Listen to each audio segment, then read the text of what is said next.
Hello. Hi, everybody. I hope you're all well. So, there we go. We've got some lovely Age of Empires for you today, as always. So, it's been a while since I've done a stream, and my wife has gone to the pub. It's always the reason why I get to stream, because my wife goes to the pub every blue moon. So, here we are. So, plan for today then is we've got another 40 minutes before we do some co-casting. So we're going to be casting the Decimation Cup, which is a Low Elo tournament hosted by Low Elo Legion. If you want to catch it live on Twitch, then do look at the description of the video. You'll see links to Low Elo Legion. I do highly recommend that you go and check their channel out.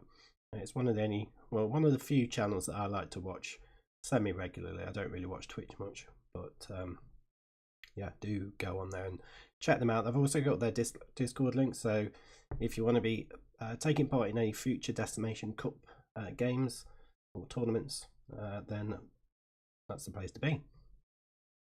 So what we're going to do whilst we wait, so 40 minutes I'm going to do a rank game. I've got a nice little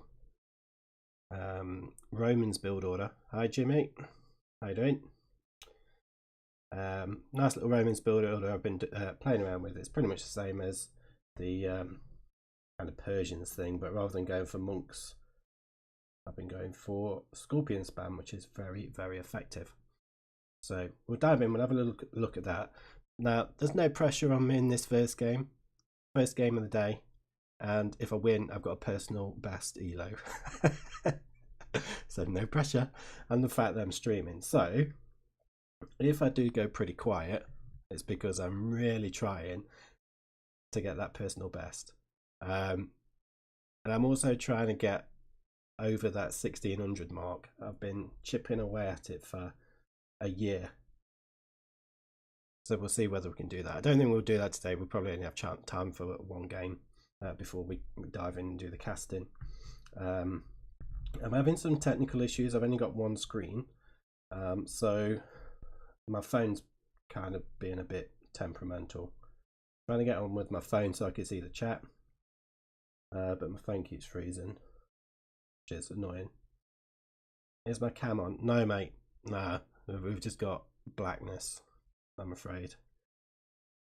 So yeah, I'm still going to be that mysterious voice from behind the Age of Empires screen for the time being.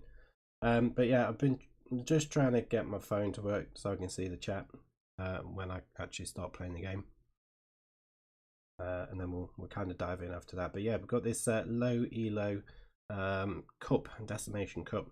Everybody who's in there is under, or was under 900 Elo when they signed up. I believe there has been the odd person who's kind of increased their Elo a little bit, but still only around 1,000.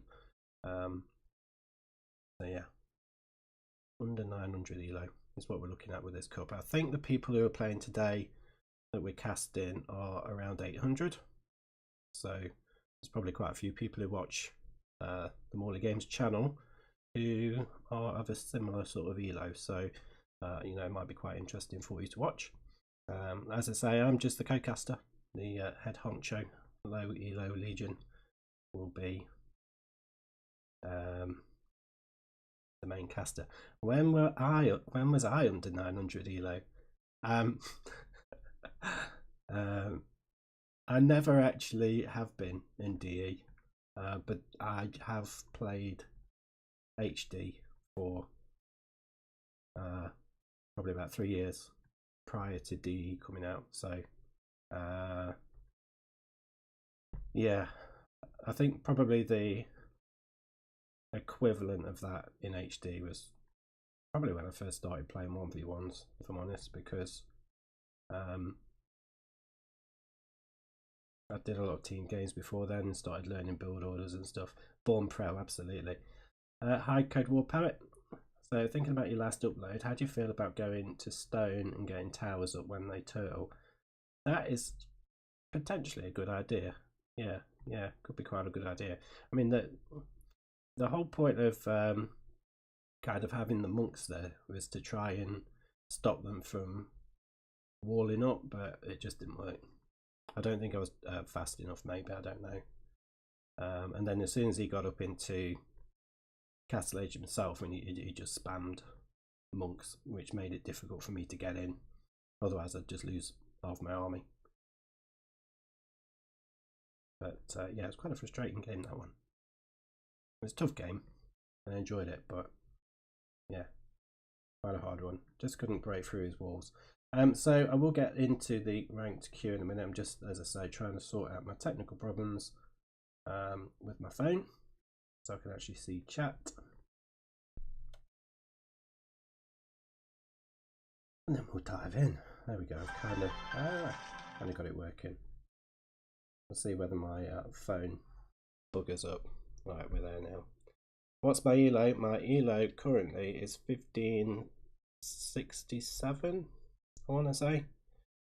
So if I win, I'm just going to play a 1v1 before I do the casting. If I win this, we're looking at quite a nice elo, personal best. It'll be, so yeah, we shall see. So let's dive in. Let's get in the queue. First game of the day, no pressure. It's fine.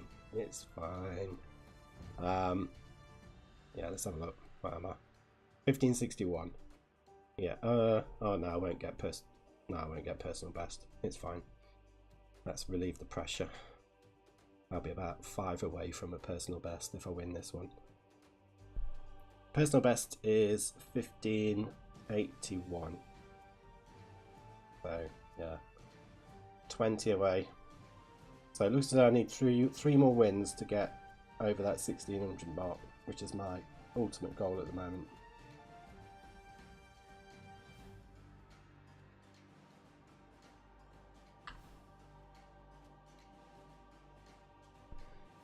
Oh, my phone is really frustrating me. Just gone off again. So if I don't respond to any chat messages, it's because I can't see the chat, because I've only got one monitor and my phone is being an absolute pleb. How long did it take me to reach this elo? I've just come out of yeah, I've gone into the YouTube to check the chat. It took me, well, quite a while. I mean, I've been playing DE since release, and it was only up until just over a year ago that I broke out of 1300. I was generally averaging about 1350, between 1250 and 1350, and then I started step lancer rushing and got up to my personal best. Lack of step lancers keeping my elo down. Yes, Alex, that's right. Yeah. Well, I don't know. This Roman strat seems to be doing the trick for me at the minute. So, yeah. Okie dokie. So I'm back to the game. Game's up. So let's dive in. Like I say, I might not be able to see the chat whilst I'm playing because my phone's being a pain, and I'd rather try and focus on the game. Not that I'm being ignorant to you all, but do I have any videos with the strat that I've mentioned? Not yet. This is my first time revealing the strategy. And we're against Persians. Lovely. Be fine. Okay, let's dive in. Let's see how this goes.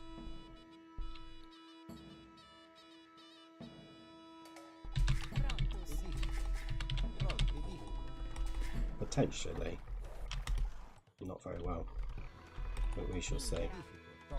But no, I've not revealed it yet. You've all got an exclusive look into the mind of Money Games here with this strategy, which can be a very scary place to be.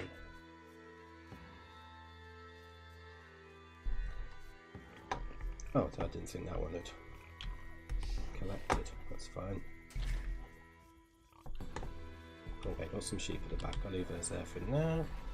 Oh, pigs rather than sheep. You get the gist. Let's get that one down there. That's not a good start, is it? Go, go, go, go, go. Go, go, go, go, go. Yes, good job, little piggy. Right, need to find the other ball. There must be a forward ball, surely. Ah, there we go. Good. There's always at least one forward ball. Quite often two. Woodlines are a bit rubbish. Right, it's going to pick that sheep up on the way. There we go. Thank you. Yeah, woodlines aren't great. Neither was that lumber camp placement. But it's fine. It's fine. It's fine. Don't worry.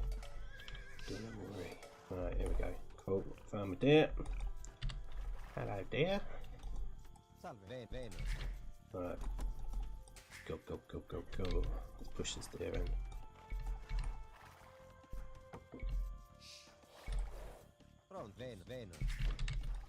But yeah, so the plan is to fast castle in less than 14 minutes.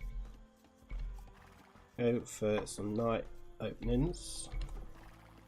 And then add scorpions. I've still not really perfected the build or anything yet, so I've just been kind of playing around with it rather than making a good perfected build.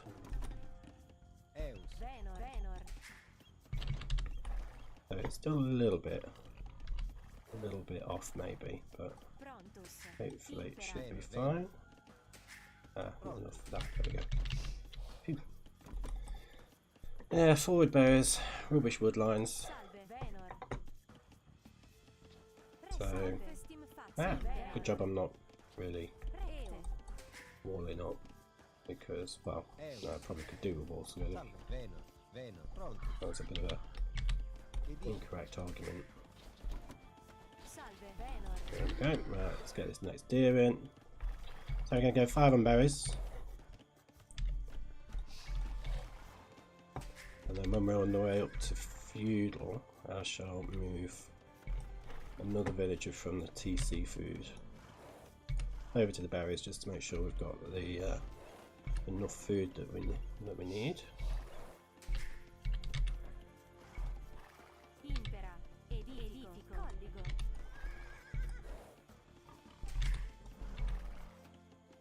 At least I'm not being lame, that's always the main worry when I'm doing these strats. I've only got 4 there, so okay. That should be it then. So we're going up 22 pop, no loom. Which might be sounding a little bit crazy, but you know, I like to live dangerously.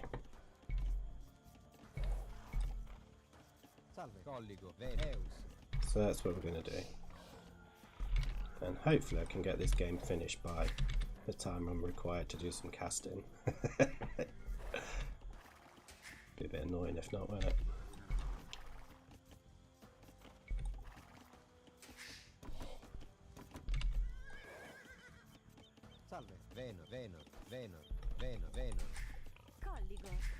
There we go. So if this all goes nicely, we should hit castle age at 30 minutes and 10 seconds.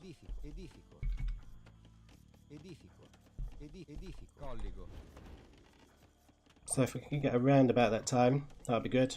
So obviously it's a little bit of a dangerous strategy. We are selling our stone. Obviously we're going up with that loom. So if someone drushes me, I'm gonna be absolutely screwed. It's not what we want, is it?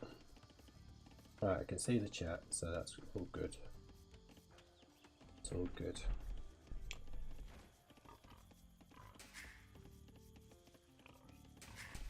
But yeah, oh, I meant to send someone over to berries and I've just walled him all in.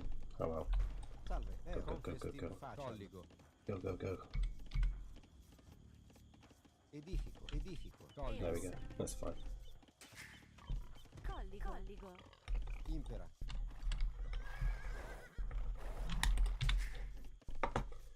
Looks as though he's gone up. 21 maybe. Pop. Bearing in mind they're quicker than us, advancing and stuff. Now Liam seems to be coming mad. It is on my channel. Absolutely.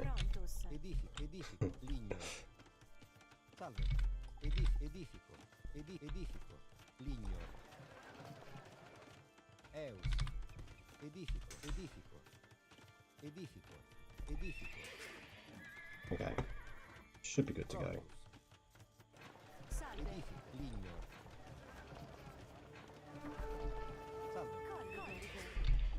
There we go.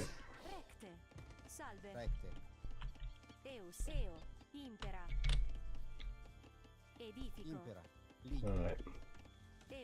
I just need to make sure I don't get royally screwed over by my gold. I wasn't paying attention to my scout and he's died. Not good, is it? It's not ideal. Right, we need another one over there.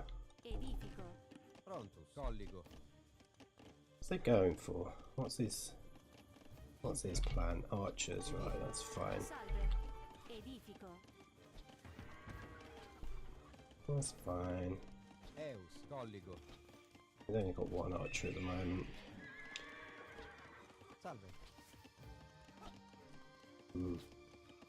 See, normally I can't decide whether to do 22 pop or 23 low loom. 20 pop seems maybe 22 seems maybe a little bit short on resources. Kind of struggling a little bit resource wise here, I think, but we're about to hit castle, so yeah, should be around 1310, which is going to be nice.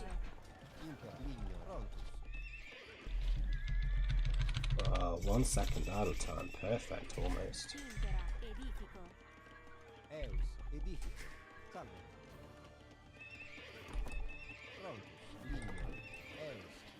That's fine, I've got loads of gold, mate, you're fine.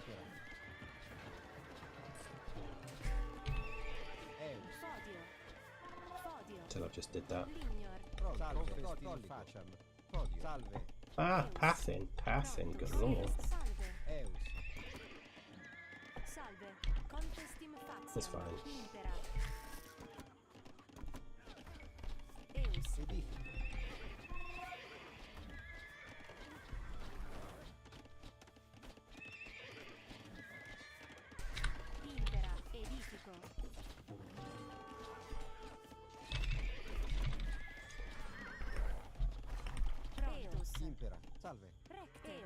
Okay, it's going quite heavy into the...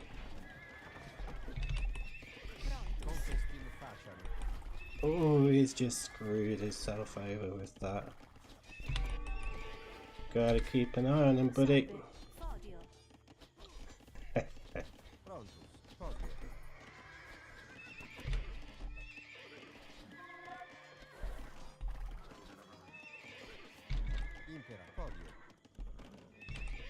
Okay, well I'm going to lose one. Okay, so we'll just go forward now then. We're going to need to get blacksmith. Ah! Okay, let's not go forward just yet.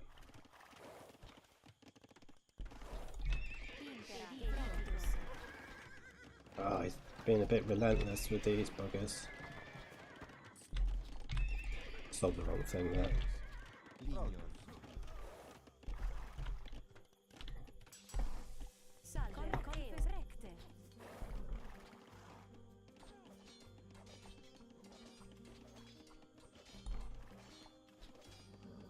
There we go.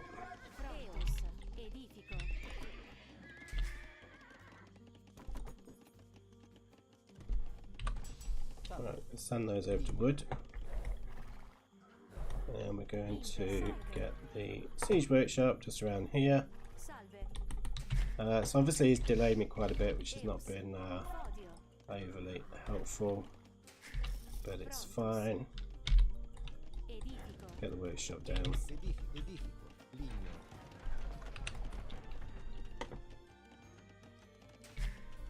Doing one of Harry's challenges.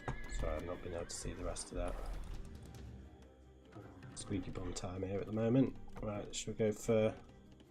Well, we won't go for double bit axe because we've got no wood and no food. It's fine.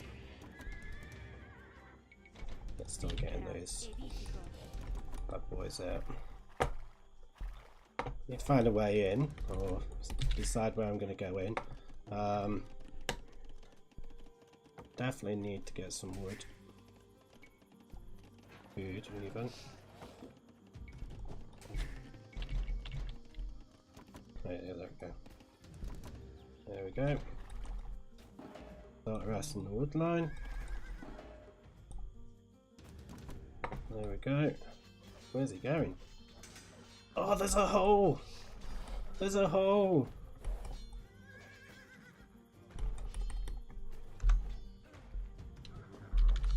No. Kinda got a feel for him there.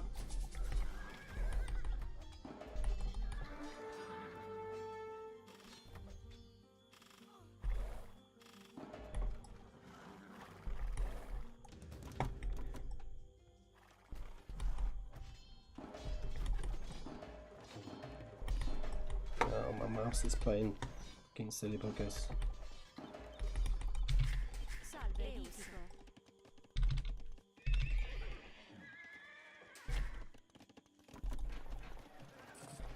Right, I want to get another workshop. So my hope is he's going for camels. Yeah, because they will die to the scorpions quite nicely. Well, they should do anyway. Yeah, maybe I shouldn't have kept the scorpions quite so close to his his base. That's fine. We're going to be pumping on gas.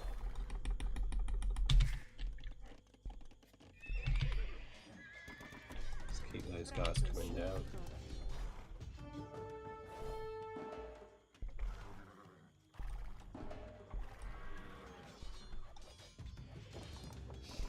Right, and that's pretty much all we need to do now. I mean, I'm not even really making many villages. I've got to be obviously careful that he's going to be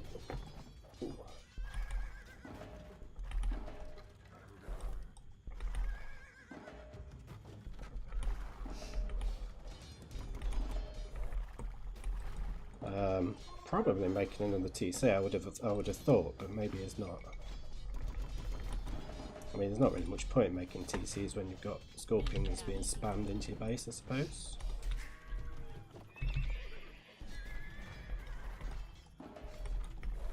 Ooh.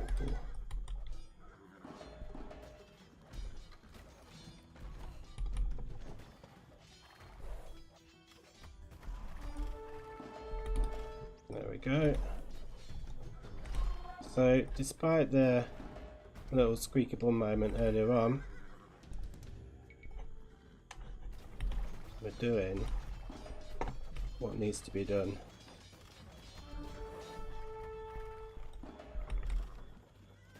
And keeping him off all those resources. Just need to check really if he's over at this set of gold. Doesn't look as though he is. Maybe start adding some mangoes into the equation.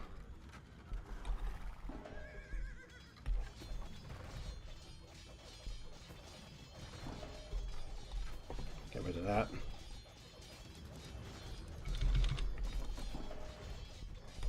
Ah!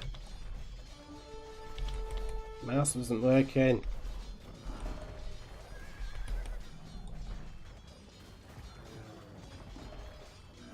There we go. GG! Boom! Roma Victor!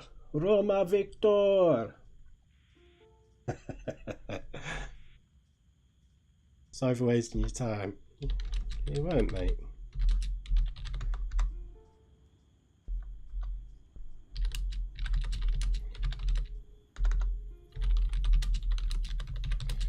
Thought you were going to get me in feudal. You want to test build, no?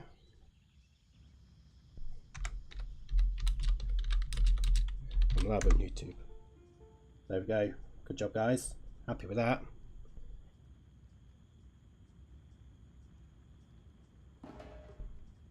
Yeah, you had a hole, but I would have got through the hole anyway pretty quick, or through that house wall anyway pretty quick, but cool. GG.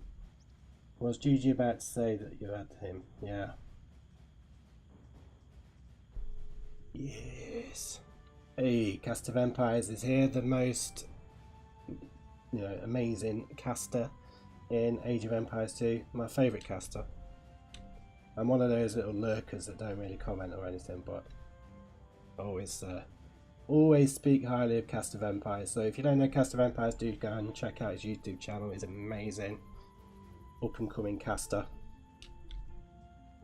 But yeah, 1577 on the way up to where I want to be. So we've got 15 minutes left, so I don't really want to start another game. Look out for castle time, 13 minutes and 11 seconds.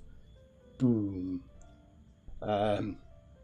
So yeah, I don't want to really start another game because I'm going to have to be hopping on Discord and what have you soon. So yeah, don't really know what to do for the next 15 minutes. Happy to just talk. Well, we've got 13 minutes before we do anything else.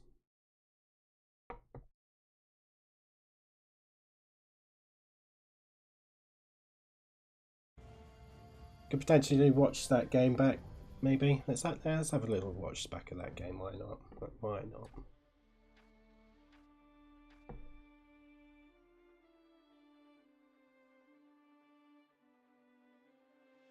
Yeah.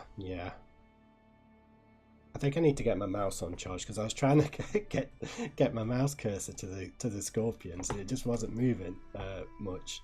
It was kind of like stuttering. I think I need to charge it up. So I got a bit lucky with that. I ended up just using patrol to try and target do something.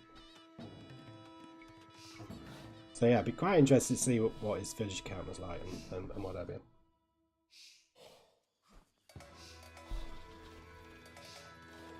I know, quite happy with that. But yeah, very powerful strategy. That's now 6 wins in 6 with this particular build order or strategy.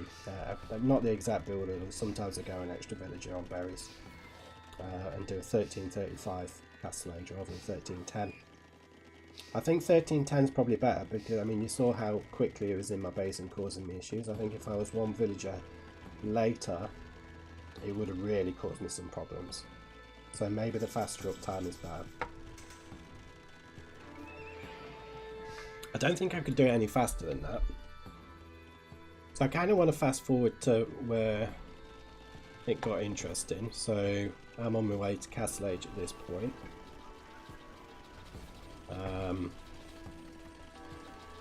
Yeah, and he's just coming in and screwing me over. I mean, the good thing with these fast builds, these fast archer builds, is when they've only got a few in your base, and especially when they've not got fletching, they're not really causing that much damage.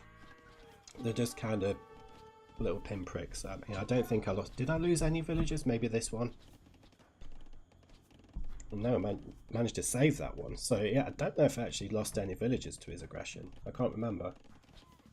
Yeah, new strat, Mike. New strat, Romans. So 1310 fast castle into knights plus scorpions spamming a little bit later on. Yeah, I think he would have caused me quite a few issues. I think in this case, if it had carried on just pushing with more and more spears, I think he should have just carried on rather than quitting. But I think if it had done that, I'd have just made a siege workshop at home and defended that way. But he'd still have the upper hand because then I mean, thankfully it's not that far a distance to get from my base to his base, so I might have been okay. Maybe, maybe not. But yeah, it's pretty powerful, pretty nuts. Especially if you can get the like a double siege rate shot down and just spam those scorpions. It is mental. So I mean, Puddin started doing a Romans build, didn't he? But he didn't have the knight spam. He just went really early up to Castle Age and then just spam scorpions. But I think you need the knights to obviously protect your scorpion a little bit. I think your knights can easily kind of deal with any feudal age aggression. And then your scorpions just go on and just wreck everything after that, to be fair. So let's fast forward a little bit. Let's get down here. It's real unfortunate they had that hole, to be fair. Like I say, I think I would have got through that house wall anyway, but yeah, it might have made things a little bit easier for him, but I don't think it would have affected too much. So at the minute he's got quite a nice it's only a couple of villager lead, I suppose, not too detrimental.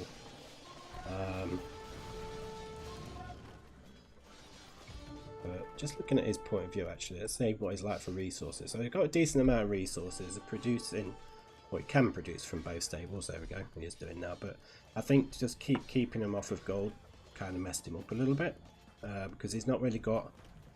Well, it's not really just the gold I kept him off, it was wood as well, so it's not like he could even use the market to kind of rebalance that much. I mean, he's still got 6 villager lead, but yeah, there's 1 stable down. He has evacuated, so I didn't really know that was happening. I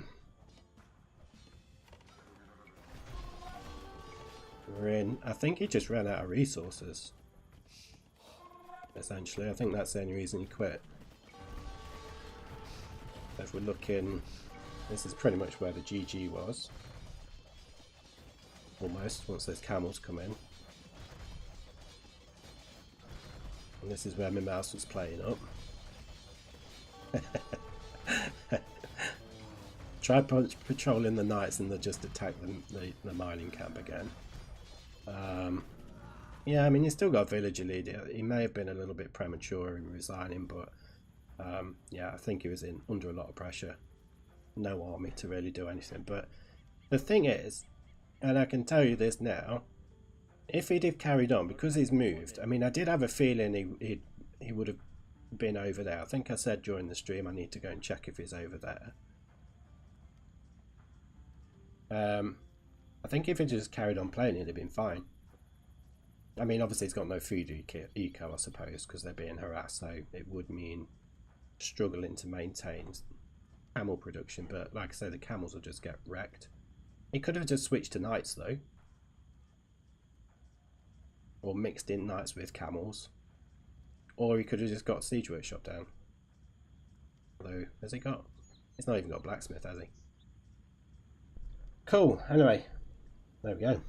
Happy with that. Happy with that. So we're going to be doing some Decimation Cup casting very, very soon. I'll just kind of get the game ready. But what do you think? What do you think to that strategy, guys? Yeah, once the mango came out, it would have GG'd. Probably, yeah. Yeah, as I say, I'd be taking down his TC at that point, wouldn't I? So, and then if I'm keeping him off of food as well. Yeah, I mean, I suppose with that mass of scorpions, it would have been quite hard for him to come out and take my mangoes out. I think he should have just tried to get some siege of his own. But yeah, it was. I mean, it would have took him a little while to get that, I suppose. But yeah, a little bit unfortunate. A little bit unfortunate with the hole in the wall. You pudding, you Morley. Morley pudding. That sounds a bit kinky, doesn't it? Let's not call it a Morley pudding. Have a taste of my Morley pudding, you bastard. Oh dear, made myself laugh then. Right, let me see if we're sort of ready for. Here we go. Ooh, wait a minute. I think there's some seeding going on. Are we in? Are we in? No, we're not in any sort of team chat yet.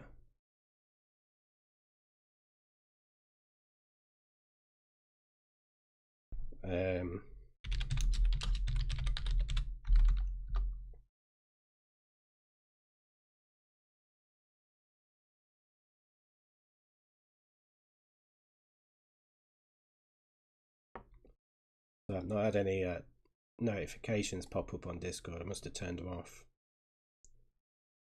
Okay, right. So they're doing some Civ snipes, map picks, whatever it is. Let me change my screen. Oh no. There we go.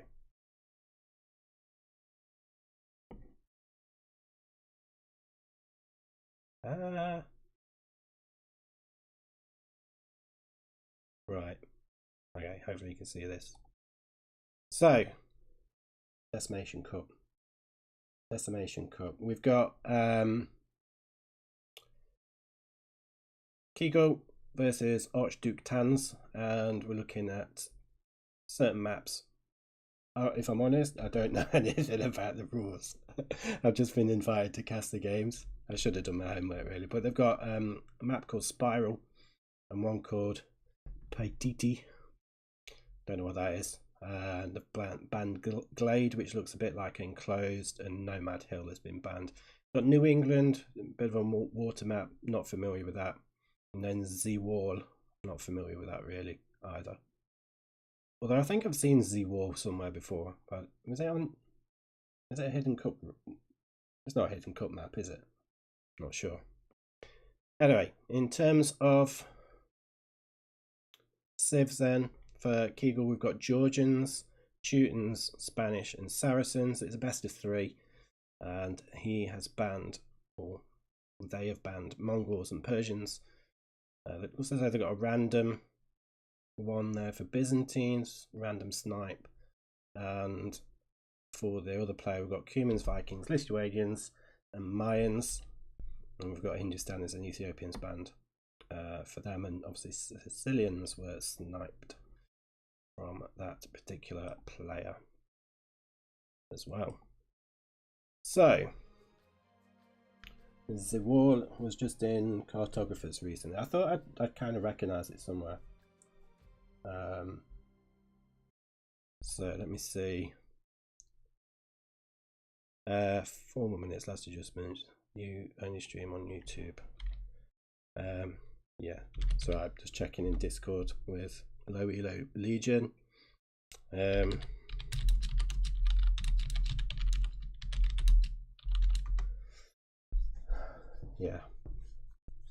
So yeah, some interesting civs there then. We'll be able to see what they go for a little bit later. So some quite interesting matchups there. You know, Cumans, Vikings, Lithuanians and Mayans from one player versus Georgians, Teutons, Spanish and Saracens. Some quite good civs. Mongols and Persians banned. How can you ban Mongols?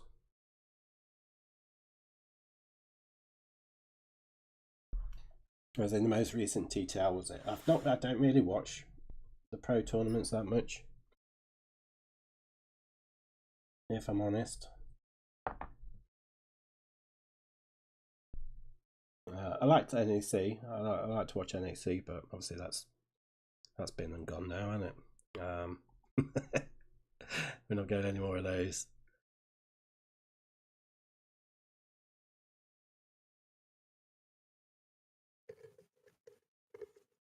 Morlianos. Can you hear me? Hello, I can. How are you? Yep, I can hear you. All right, let me check here if capture is is getting your voice too. Can you say Hello. anything? Hello. Yep. Can you hear me? Wait. Yeah, I can hear you, but it looks like it's a Is bit it? low on volume. Is it? Okay. Let me just see if I can tweak it. I can just adjust it here. That you don't need to do anything. Oh, okay. Yeah. So I did I turned it down because it was getting a bit of feedback. So on Discord, I don't normally use this microphone on it. Yeah, I increased your volume to 200%, and I still can't hear you well. 200%. Yep. Blimey. Right. Let me just change my. Is it? Sorry, just one sec. Is my sound okay on YouTube? People who are watching on YouTube. I think it is. I hope it is. They've been talking to me, so it must be. Let me just Fair. have that. I've just been talking to myself. Where are we? Voice and video. I'm such a noob at this. Okay. That any better? I don't know if you changed anything, but I can hear you now. I just changed the output here. Yeah. Is that? If it's good for you for YouTube right now, I prefer you not mess with anything. Oh no, it's with Discord. Yeah, it's with Discord. I lowered the Discord voice down. It's not affecting my Okay. YouTube stuff. Fair enough. Can you hear me better now? Yeah. Oh, it's literally perfect. Oh, Could not be good, better than good. this. I do like being called perfect, so thank you very much. It's a good start for the stream, I guess. Yeah, absolutely, absolutely. Good. Thank you very much, everyone, for confirming. Sounds okay. Yeah, good. So yeah, we just had a little look at the draft. I wasn't sure if you'd already done that. We'll go through it again if you've still got to do it. Because I did kind of rush through it because I thought, we're late. We're late. Yep. No, that's fine. I did take a look, but and you might know what I'm saying when I say I am not very happy. No Mongols. Yeah. Yeah, it's disgraceful, especially as you've set up the little bounty. Yeah, exactly.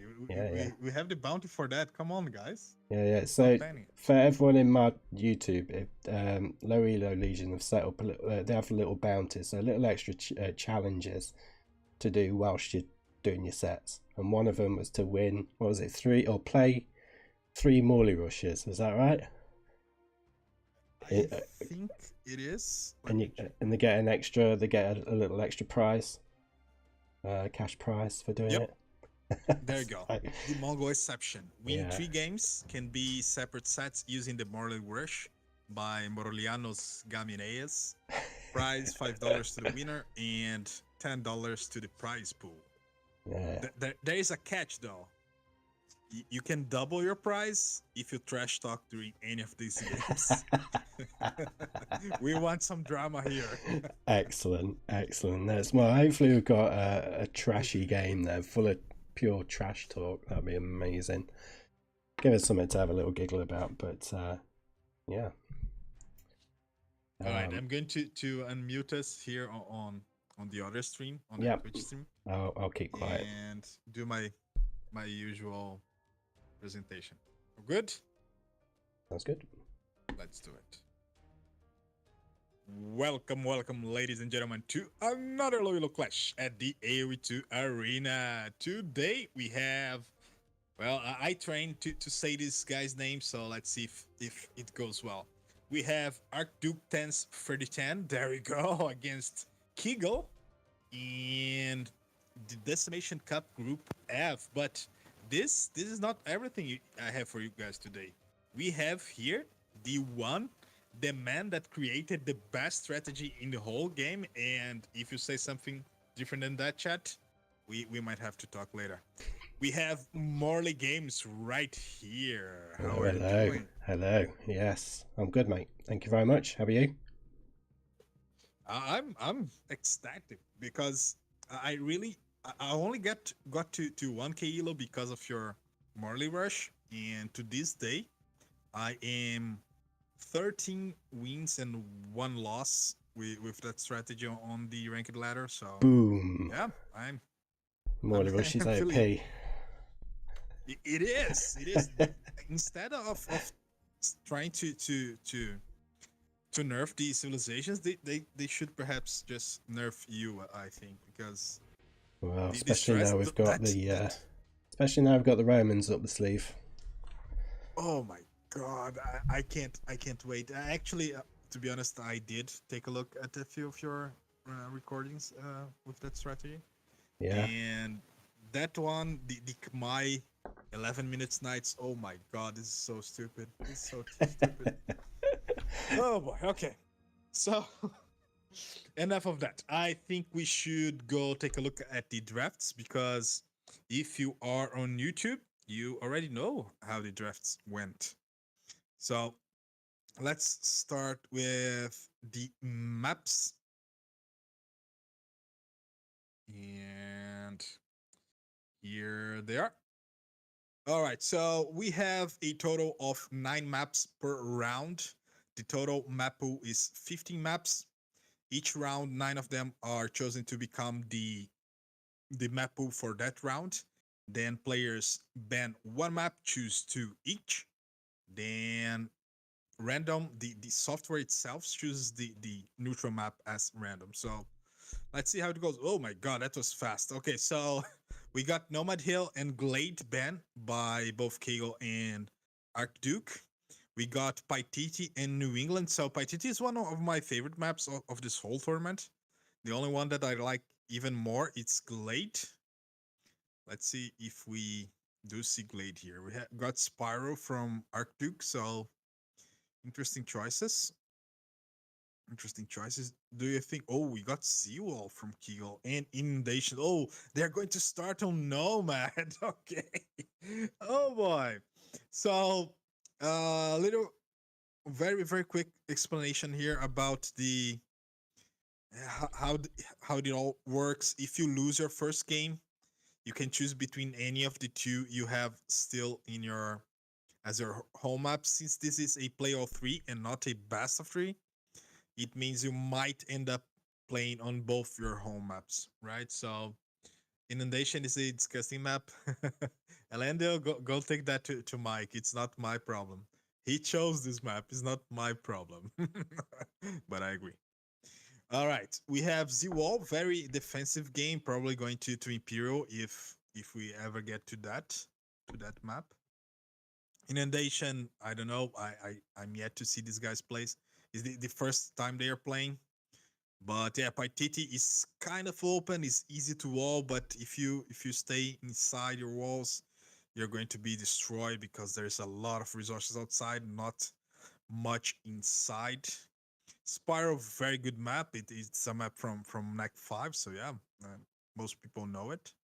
And New England is a very nice map with in the center you have 4 relics, but it's all cracked ground. People like to build castles there. I don't know why the cracked ground attracts so many castles.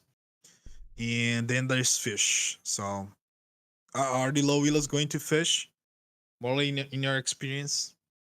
Um, I, I expect they probably will do. Maybe. We'll see. I hope so. I hope so. I would have thought so. Because there's a lot of fish. Now, if you're like me, I tend to make a load of fish and then forget to make fish traps and then just delete all my fishing ships. So, yeah, I did that in the tournament. Oh,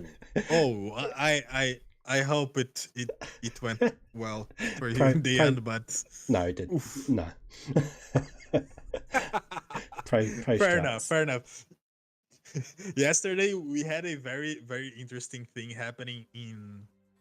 Oh, it was Paititi, the last game yesterday from the match between Painter and Maxi Bosch, we had a single. So Painter was going with the Celts in that game and the Celts, and he produced a total of 2 World Raiders.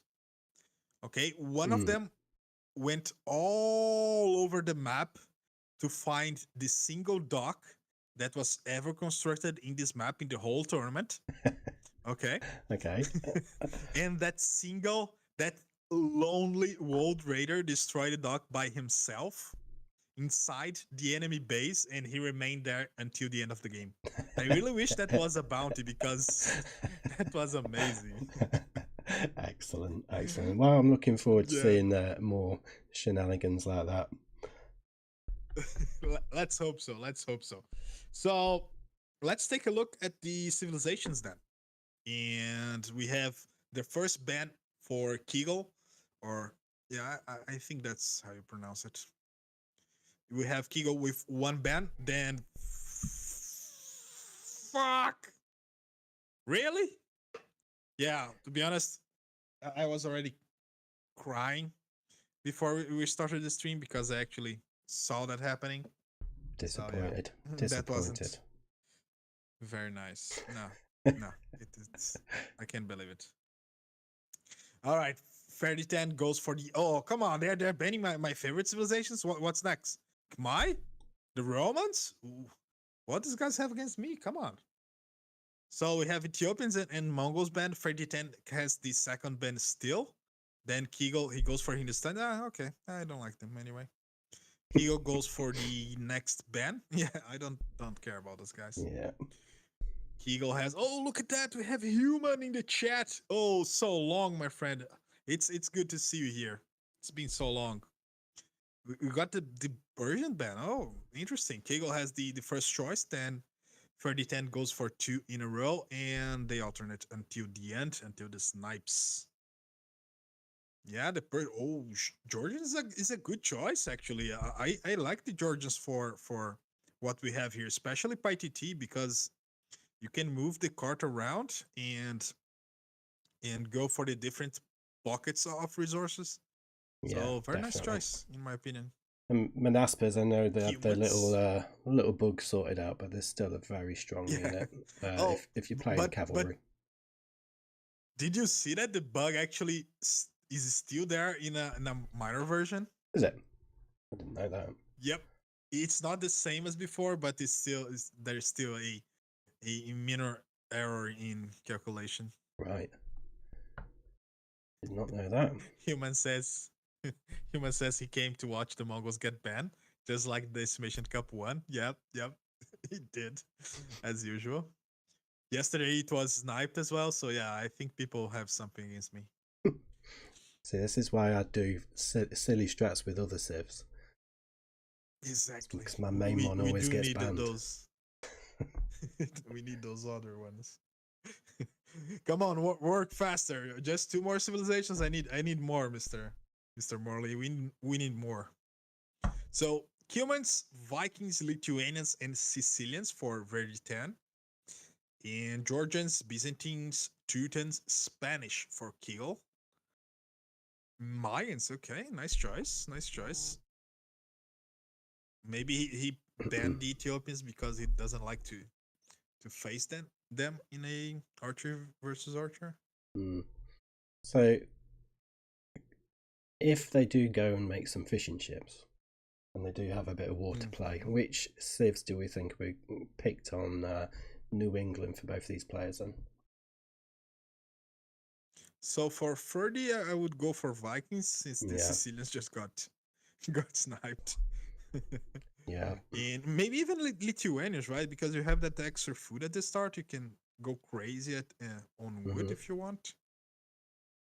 Yeah. For Kegel, Byzantines and Saracens look kind of interesting. Oh, Ferdy is not sniping. Is it going to be random? Oh, it was, and it was a good random though. It was a very nice random. Well, that's the water pick gun. Yes, yeah. Maybe he goes for Saracens because in Spanish, although they are good, it's not like it's important to be offensive on water in this map, because it's just what, 1/5 of the map that's water. But yeah, so we have Kegel with the Teutons, the Georgians, the Saracens, and the Spanish. On the other side, we have the Cumans, the Vikings, the Lithuanians, and the Maya. Interesting choices all around. Let me see if we already have the game up, ladies and gentlemen. Okay. Check the spectator dashboard. Teutons, Lithuanians could be an interesting one, potentially. That would be a nice match. All right, going for Kegel, which is a easier name to spell. And do we see a lobby? We don't, but we do see that the game has already started. So let's just jump right in and take a look. Oh. Download custom files. Oh, I've got some files to download. Oh yeah, because of the map, right? That's right, Makes sense. Okay. Right, let me find them here. Spectate with CA, and Elendo is on chat right now. If you could have the predictions up, that would be amazing. I'm going to just real quick adjust the names here on my capture age, and then we can start, just so people have the elos and all that stuff. So real quick, Kegel is 860, at least last time we checked, and Arctic is 888. Nice. Arctic is playing for England, so maybe we already have your favorite. Well, you know, let's not be biased. Wait, who banned the Mongols? Wasn't Arctic? It was, yes. Well, there you go then. It's already public enemy number 1. Yeah, so yeah. You have one reason to choose each of them. So yeah, you're going to have to be unbiased here. All right, I'm ready to start, and when you say so, we are going to start the game then. Yeah, my capture age kind of ran away with itself. I'm at 35 seconds and I'm paused. All right, we are going to reach the 35 real quick here. And all right, pause. Let's go. We have inundation here. I'm going to change Kegel's color because the gray is kind of hard to see here. Let's go with white like we did yesterday. But then you might actually get confused about the relic. So yellow and orange, if you guys need me to change the color, just say so. Let's start talking about Kegel. Kegel is in orange. He's playing as the Spanish. And let's take a look at what the Spanish have to offer. So just a quick reminder of the Spanish here. They don't get the extra building speed here. That was nerfed, very deservedly so. But yep, Spanish have builders that work faster. Blacksmith upgrades do not cost gold. Cannon galleons, projectiles can track moving targets and also move faster. Gunpowder units fire faster and they receive 20 gold for researching attacks. Their team bonus is that trade units generate more gold. You might say, well, that doesn't matter, but it actually does, because we do have a very interesting bounty where you might get money if you actually trade with your opponent. So maybe it happens this game. The Spanish have the Conquistador and the Missionary as their unique units. The unique techs are Inquisition and Supremacy. What do you think about the Spanish on this map? Do you think they have some advantage I'm not seeing?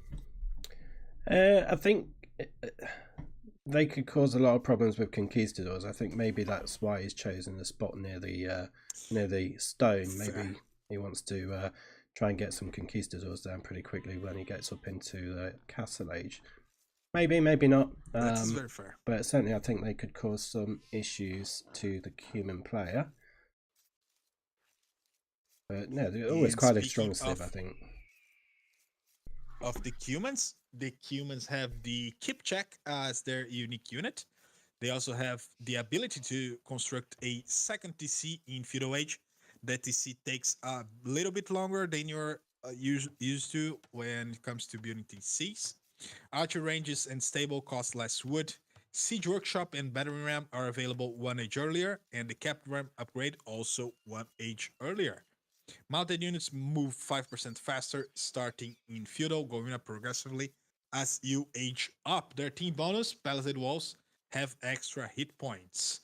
As their unique techs, you have the Steppe Husbandry and the Cuman Mercenaries. All right, interesting match we have here. The Mercenaries against the Spanish. It will be an interesting match. And you're correct about the Conquistadors. They are very good in maps like the Nomad style. So yeah. Good thinking. What do you think about the TC placement so far? Which one do you think is the better? From I don't like either, to be quite honest. I don't like any of them for this map specifically. The one from Archduke, he got TC up faster, which is always good in Nomad maps, right? But still, even if you want to get DTC there, maybe get between the golds or closer to hunt, because it seems he got one hunt and there is no more nearby. Like, I mean, very close to DTC. They are nearby, yes, sure, but not that close. Oh, that sheep died for no reason. And when it comes to Kegel, I don't like TCs that are like that too close to the edge. Yeah, you kind of lose lots of space. But look at the amount of sheep he got, though. Look at that. I just noticed that, and I think Yellow's been struggling to find them, or he's found some, but he's not really sent them back to his necessarily sending them back to his base. So he's getting a few. That's true. That's true. There's rather a lot for a Grey player, absolutely. So I was worried about the amount of food that Grey would have, but because there's obviously not much hunt around there, but he's been able to get some boars in, and he has found rather a lot of sheep, so he should be okay. I actually favour his TC placement there. We are losing the horse, though. Oh, Kigo lost the horse. Kigo lost the horse. Yeah, that is fair. That is a very fair point, to be honest. Right. We have kind of a protected alcove here, but I don't know, man. I still don't like it that much.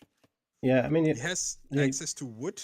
Yeah, I was just going to say, I think the good thing about it is he's got plenty of access to wood. He's got plenty of food now. Yeah. He's got the stone, which he can eventually use in place of gold, if he's going to get a market. To get him up to the Castle Age, but it does look as though I thought it was just about to go over to some gold, but it's going on a little conga line across the map at the moment. That's true. What's we have a little bit of idle TC time, but they have almost the same, so it doesn't really matter. Yeah. What's your what time are you on? I'm exactly 10 minutes when I started that phase. I'm about 10 seconds behind you. There we go.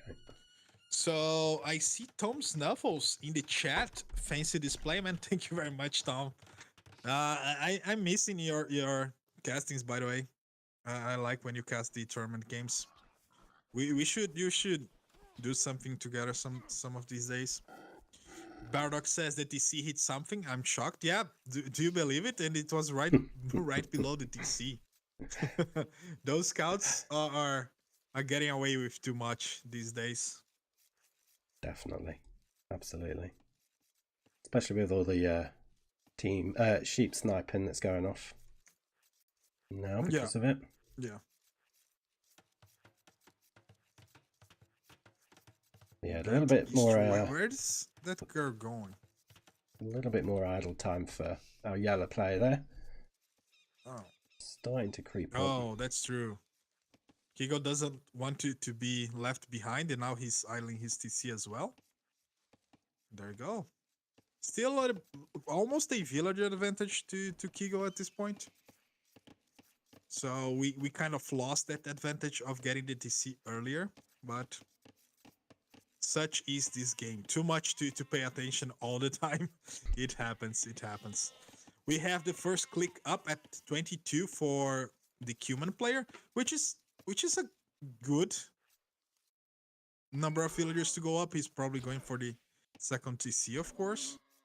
I don't expect him to go for Rams with no one on gold. So yeah, interesting. The Spanish player going at 23, yet to click 24 now. Yeah, he's going for a fast castle. So Yeah. we need someone on gold pronto. Where there's gold. Oh, there's only gold in the middle. I just remember that there's only gold in the middle. He needs to go forward. Yeah, that's why I thought maybe it could potentially sell the stone to get up. And then he's got that stone power there by the TC to mine for a castle. Maybe drop a castle in the middle. Well, it doesn't look as though we're going for that. Idea. It's probably what I would do, but that's just how I do things nowadays. Sell the stone. Who needs selling those stone? Who needs stone? Let's get it quick. Good point. I mean, you only need one TC, right? Why do you need more stone? It makes no sense. Exactly. One TC all in. It's the way forward. Jinska says TC in the middle isn't that bad for humans. And that could be insane eco going 22. You get pushed, you get stuck. And yep, I actually do agree with you 100%, my friend. Interesting. There's 4 farms. Yeah, it's the guys from that Chiperu. So TC, second TC going up. Oh, only 2 guys? No, come on. That's going to take a while. We need at least 4 here. Yeah, it's going to take forever to go up. 50% still?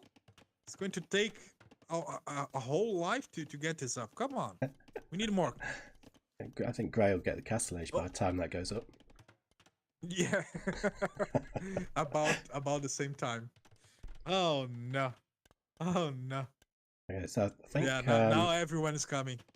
Yeah, I think he's realised he's potentially going to be struggling for food a little bit, so a mass migration to berries. Although I don't know why he didn't send them to the other set of berries, where there's already a mill. Yeah. Exactly. And there's also a sheep there. I've learned about getting pushed and stuck on African Clearing, built a TC too close to the corner. Yeah, on African Clearing. African Clearing is my favorite map for Nomad-like starts. And yeah, you should go for fish. You should have your TC close to fish. It's the most efficient gathering rate of food for villagers, except for Mongol hunt. That's why we say they are the Mongol exception. Everything has an asterisk when you're talking about Mongols. So Kegel's just dropped. Are too weak. Yep. Kegel's just dropped a market and a blacksmith. Market's on the far end of the map. And he looks to have clicked up after selling some stones. So as you can see, mining quite heavily on the stone there. Could probably do with an extra couple on the stone maybe, just to make sure. Oh, there we go. They're over there now. So yeah, definitely looks as though we're going to be having that castle from the Spanish player going into Conquistadors. Now, are we going to be going for a defensive castle? Or are we going to be going aggressive and dropping it in the middle and securing that gold? To be honest, if I was the Archduke here, I would not go for blacksmith and market. I would go blacksmith and the siege workshop, because your opponent is most likely going for the stone, for the castle. If you don't see him in your island in the middle getting gold, he's probably going for stone. So the Rams could do a lot of damage to the castle going up, maybe even deny the castle. I don't know. Yeah, I mean, and they'll do relatively okay against the Conquistadors. I mean, they'll still probably come down fairly quickly, but not as quick as they would to a melee unit. But I think this is just the problem that both players are having, really, especially Yellow, because they've lost their scouts. They can't really see what the other person's doing, so he's not necessarily going to be expecting the castle from the grey player just yet. But we do have a stable coming down for Kegel, so that's probably going to be for Bloodlines, I would have thought. So Marley, chat is saying the volume is too low for you. I'm going to adjust here on my end Okay. real quick and then say stuff so chat can tell us if it's okay or not. Yep. Is this any better? Hopefully it is. Hopefully it's a bit better. I'm quite a softly spoken gentleman, so that could be half half the problem. But yeah, we can see. They're saying it's better. Good. We can see the castle is coming down in the middle, securing. I don't like it. I think probably a bit further forward would have been better. Personally, if we want to be super aggressive. We do have a workshop coming down from yellow now shout out as well. here. Quick shout out to Ben Immortal for the 3 months already. Yeah, 3 months already, man. Look at that. That time flies by, right? It's an honor to have you here, our legionary, for 3 months already. We have a knight coming though, and Metina Taj. Oh, sorry, man. I'm going to call you Metina. Metina, yep. Good reminder. I just forgot about the music at all. So thank you very much for that. And also welcome to the family now. You are now a legionary. We have a knight and a siege workshop. And to be honest, Morley, it's been a while since I seen a low elo going for siege. So I'm quite interested in seeing what happens here. Could be quite interesting. Can't see any, obviously no conquistadors yet. We've got some scouts coming out in replace of knights because he's got no gold. Does have quite a bit of stone bank though, so it's either maybe trying to save up for another castle, or personally probably could have sold the stone and invested in some more knights or conquistadors. Yeah. The first conquistador is coming. Excellent. He's also going for Bodkin arrow. I hope it's for the castle. Yeah, you'd have thought so. Because it doesn't affect the conquistador at all. So something interesting that I'm quite liking the way Kigo plays this game. Do you see his presence on the map? He's not like just in one place. He's kind of spread a bit everywhere, isn't he? Yeah. Even over in the even on the east end corner of the map, was mining some stone there. He's had a mill at the berries. I think he collected a boar there earlier on. So yeah, really getting some good sort of map control, I suppose, in terms of spreading around the map, spreading his eco around, making him less vulnerable. But the conquistador. Now we have knight on knight action. Both knights, only the knights from the humans have upgrades, and only the attack upgrades. So that's still enough for him to clean that up. He might lose that knight if he doesn't. Oh, he didn't. Look at that. 3 HP knight. There you go. Ram is coming out. That was very close. But one Ram is not going to take the castle down at all. There's no chance. Yeah, especially with some knights on the field. I mean, it's not.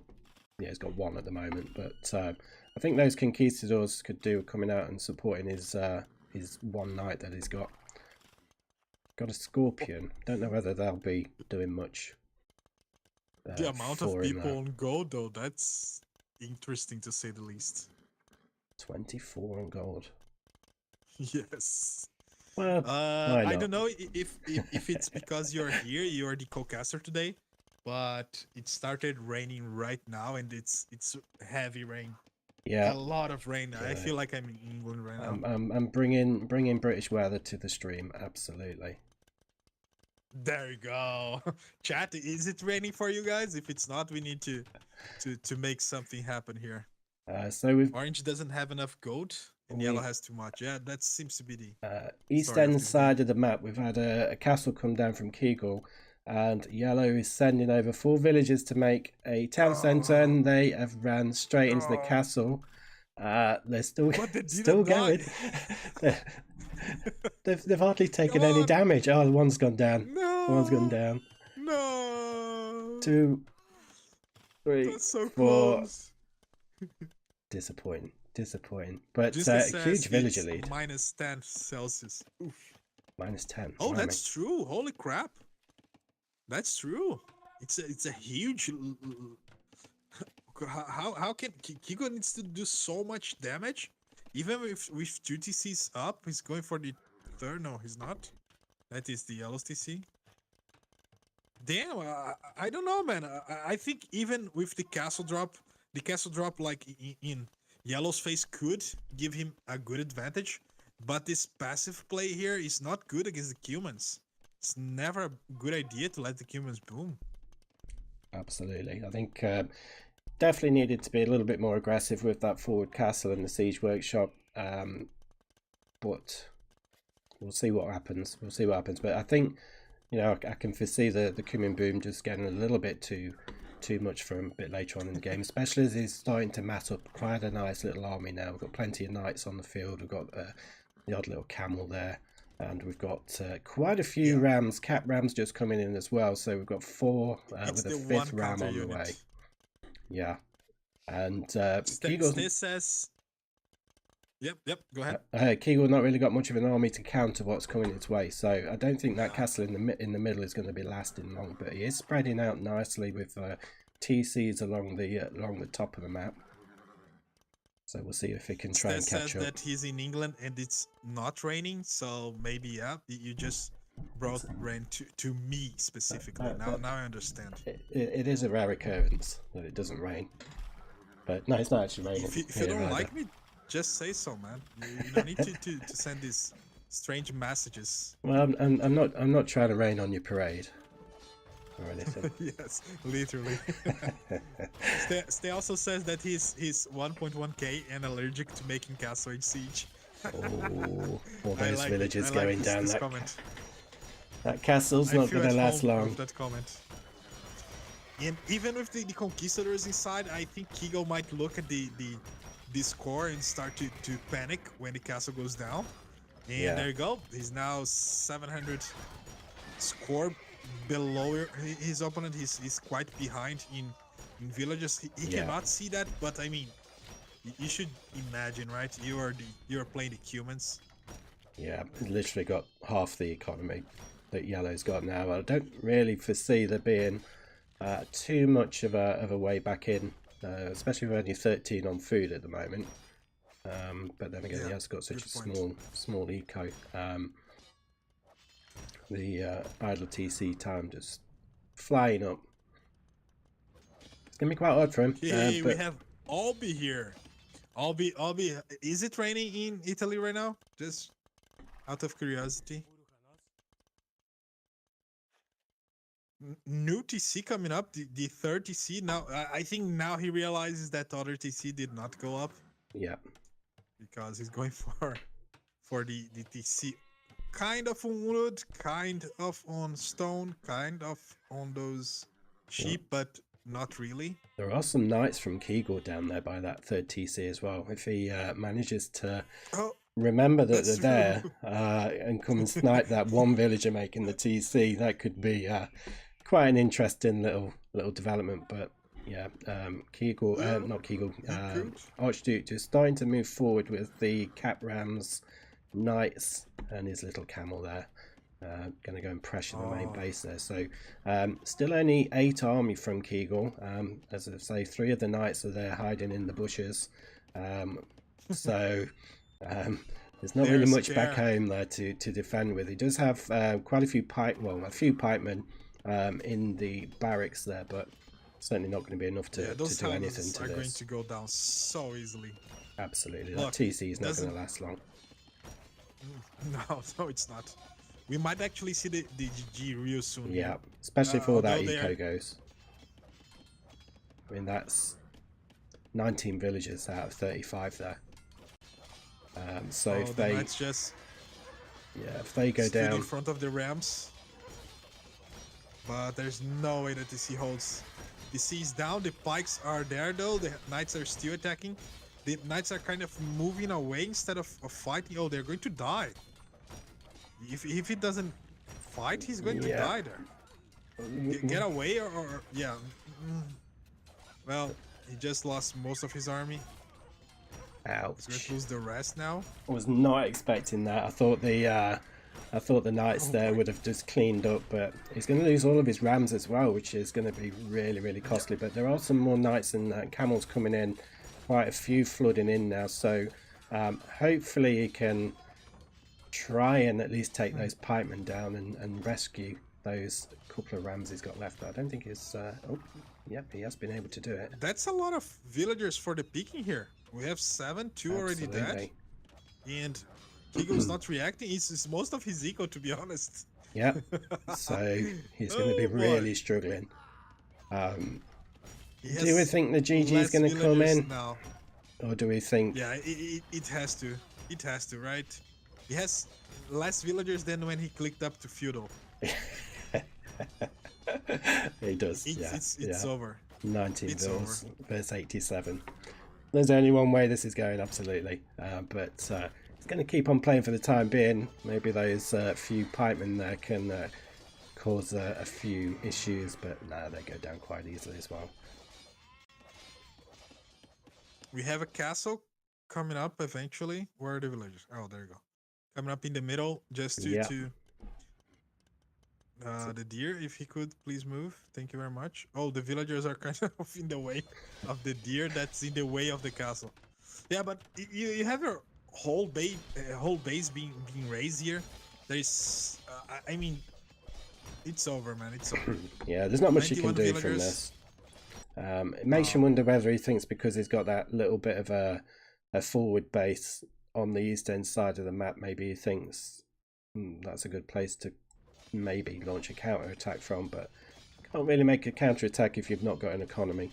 So he does have a TC going down there now, though, so he's obviously realised he needs to kind of reinforce that area with a bit of an economy behind it, but it's yeah, it's too late.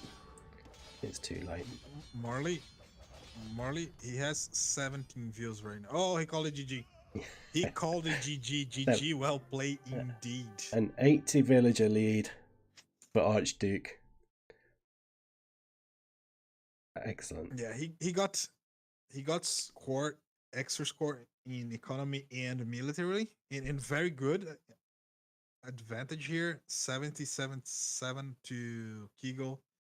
1260 to Archduke. So yeah, the advantage is very big, but interesting that in society, because of the castles. Yeah, I think it was because of the castles. Yeah, I think if he'd have been able to sort of take advantage of that faster castle age time with the castle drop, maybe really put some pressure on with the castle onto the main base of yellow, and then sell some stone, and so we could get a nice little group of conquistadors out, and then just raid with the conks, taking out yellow's villagers. I think we may have had a slightly different story, but yeah, I mean it was just totally outboomed, and then outboomed into GG.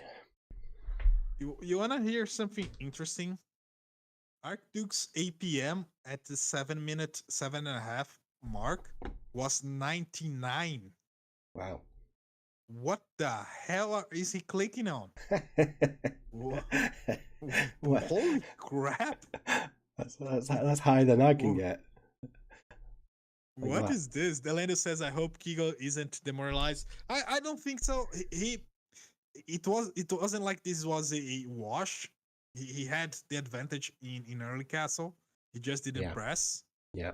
I really do hope he's not demoralized, because there's no scout waypoints. I mean, 99, it means he's clicking at about 1.5 times per second. I don't think that's scout waypoints. I really have no idea. I'm not even joking. I have no idea what the hell he's doing at 99. Holy crap. Yeah, all right. Let's go back here real quick, and it's not looking very good. Let me try this. There we go. So we have the Cumans with a win. Cumans got the win here against the Spanish. And on the maps, we have the inundation is over.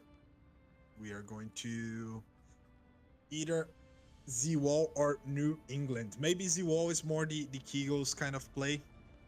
He likes to seems like he likes to to boom and Yeah, stuff. it could be quite an interesting one. Which thing, Civ, We do you had think you would go for on there?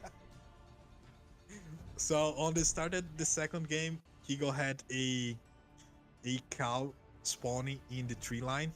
So he asked me if that's a re. It is. Okay. I hope he did start the match again, because it was a little bit a while ago, 15 minutes. I hope he restarted. But anyway, let's go back to the interval screen and look for the game. They had a nice conversation after the game. Did you all play? Do you host all 3 games? No, it wasn't a nice conversation. It's just about the games. I thought there was just like hugging and stuff, but yeah, it wasn't. All right, let's see if how their second game is going. We have New England. Okay, nice choice. Nice choice. Oh, wow. I'm having some major issues. Let's see how they do on New England. Okay. It Catch kind of ran off with me, and I'm at 3 minutes. So, yeah, it happens. You are how much? What's your time? 3 minutes and 4 seconds at the moment. 3 minutes? Holy crap! Okay. I kept pressing pause and it just kept unpausing itself. And okay, let's do it. Let's show you guys the game and let's talk about the civilization. So we have, I'm going to change Kigo to orange once again, and we have Kigo going with the Georgian civilization that I actually like, even though they're kind of new. I like it quite a bit. We have the Georgians with their Monaspa as the unique unit. Their civilization bonus are, they do start with a meal cart but less food. Fortified churches provide extra work rate to villagers within a 19 tile square. Units and buildings receive less damage when they are fighting from higher elevation, and mounted units regenerate life all the time. Yeah, it's except in Dark Age, because I mean the scout battles would be just too one-sided. But yeah, their team bonus is that repairing buildings cost less resources, and as unique decks they have the Swan Towers and the Asnauri Cavalry. All right, let's see what the Archduke has for us. And all right, nice. I kind of had the correct bet here on his civilizations. He chose the Vikings.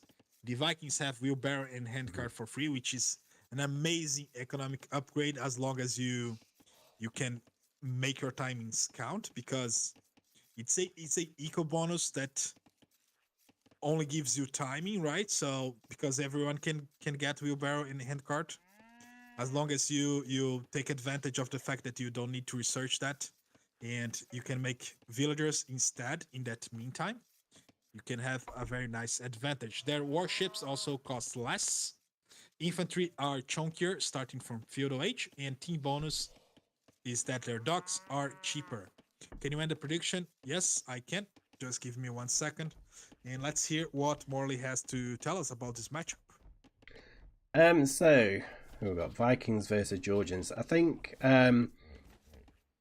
if the Viking player goes into crossbows, arbalest, I think that could certainly cause a few issues for the Georgians' Manaspa. I think if he goes for infantry, he's not really going to go for cavalry as Vikings, but if he goes for the infantry play, I think the Manaspa will just absolutely ruin them. So I think personally, going for the arbs later on in the game, or crossbows, are going to be the main play you're going to want to see from the Viking player. He is going over to the water. I don't know if you're at the same sort of time as I am. I'm at 7 minutes 24. I'm at 8 minutes. Okay, so I shall speed up a little bit. Yep, 8:10 now. Okay, yeah, I think the Georgian player, it's going to be quite interesting what he'll go for. I mean, if he has don't really know what you would want to go for against the Arbs. Maybe go for sort of knights and just that night skirm combo.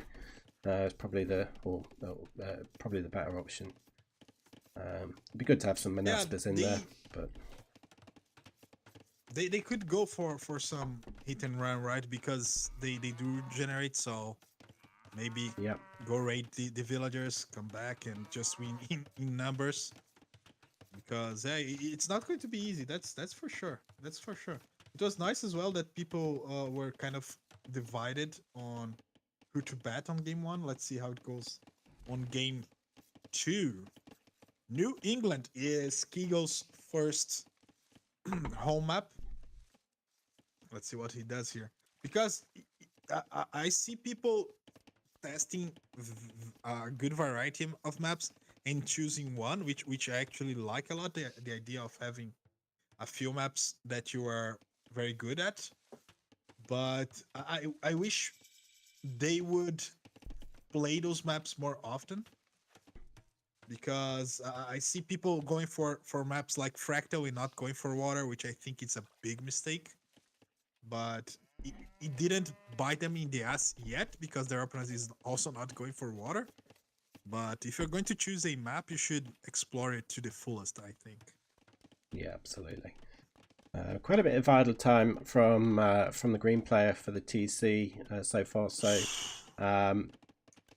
certainly compared to grey there. So we'll see whether that has much of an impact later on. I mean, thankfully the Viking Eco should help out with that. And I think he was a bit sooner getting the dock out as well. So I did say dock. Hopefully he'll be able to kind of claw that back with some fishing eco, but certainly at the moment we've got 3 villager lead, could be quite important.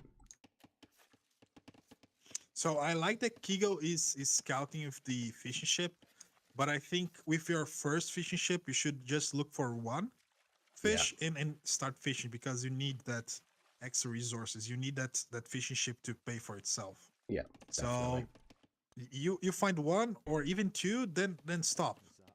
When you're almost exhausting those sources of fish, then you go for more. But he just basically went all the way around to check for fish. You don't really need it. I like the idea. Once again, I like the idea. I think that is smart, but maybe just hold on a bit on the scouting. Yeah, absolutely. I think speaking of scouting.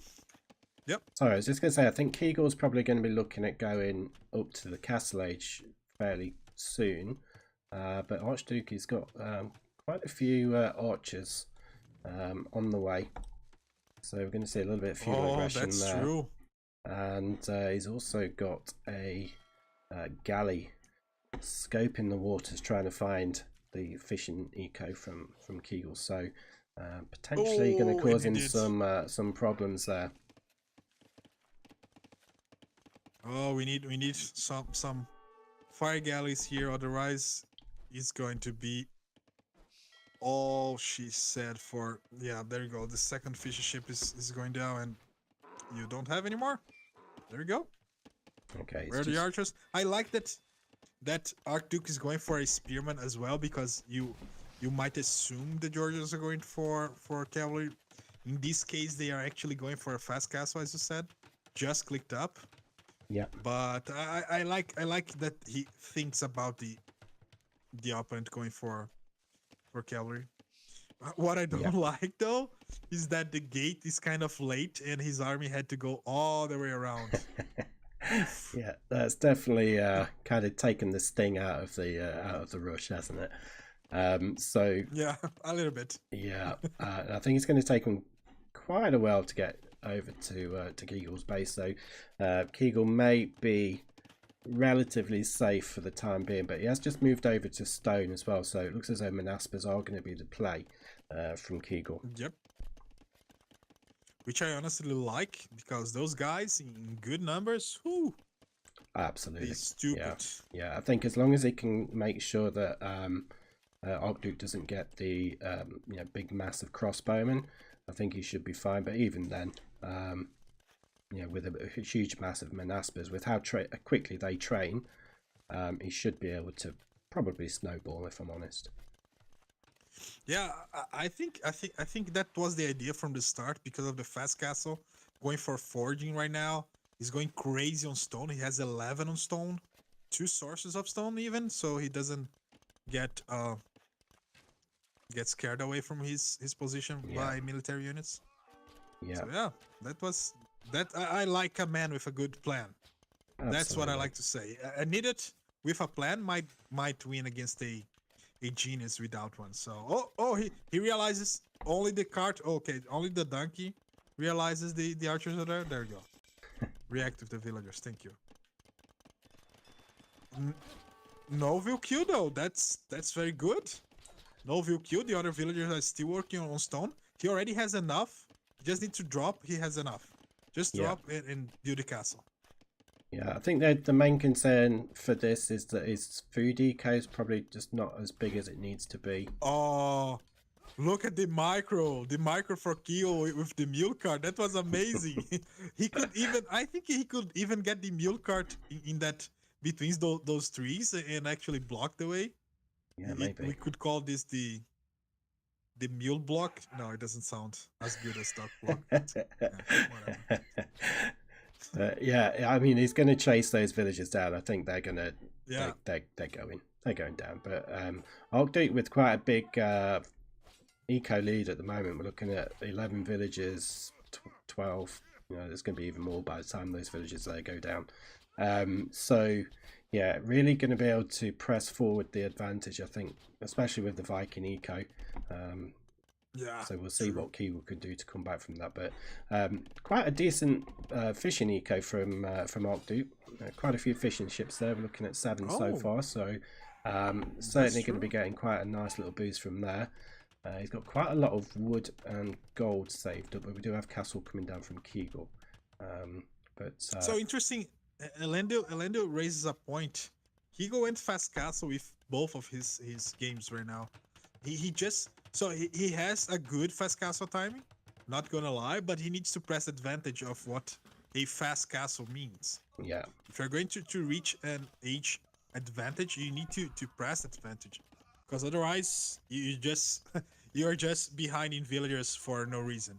Yeah, you definitely got to be aggressive if you're going for that type of strategy. But we'll see whether losing the well, it's not really contested water much, to be honest. Kegel, he's still got a fishing ship and a couple of fires, but definitely wants to be going forward with those fire galleys and trying to raid the fishing eco from Knights are coming.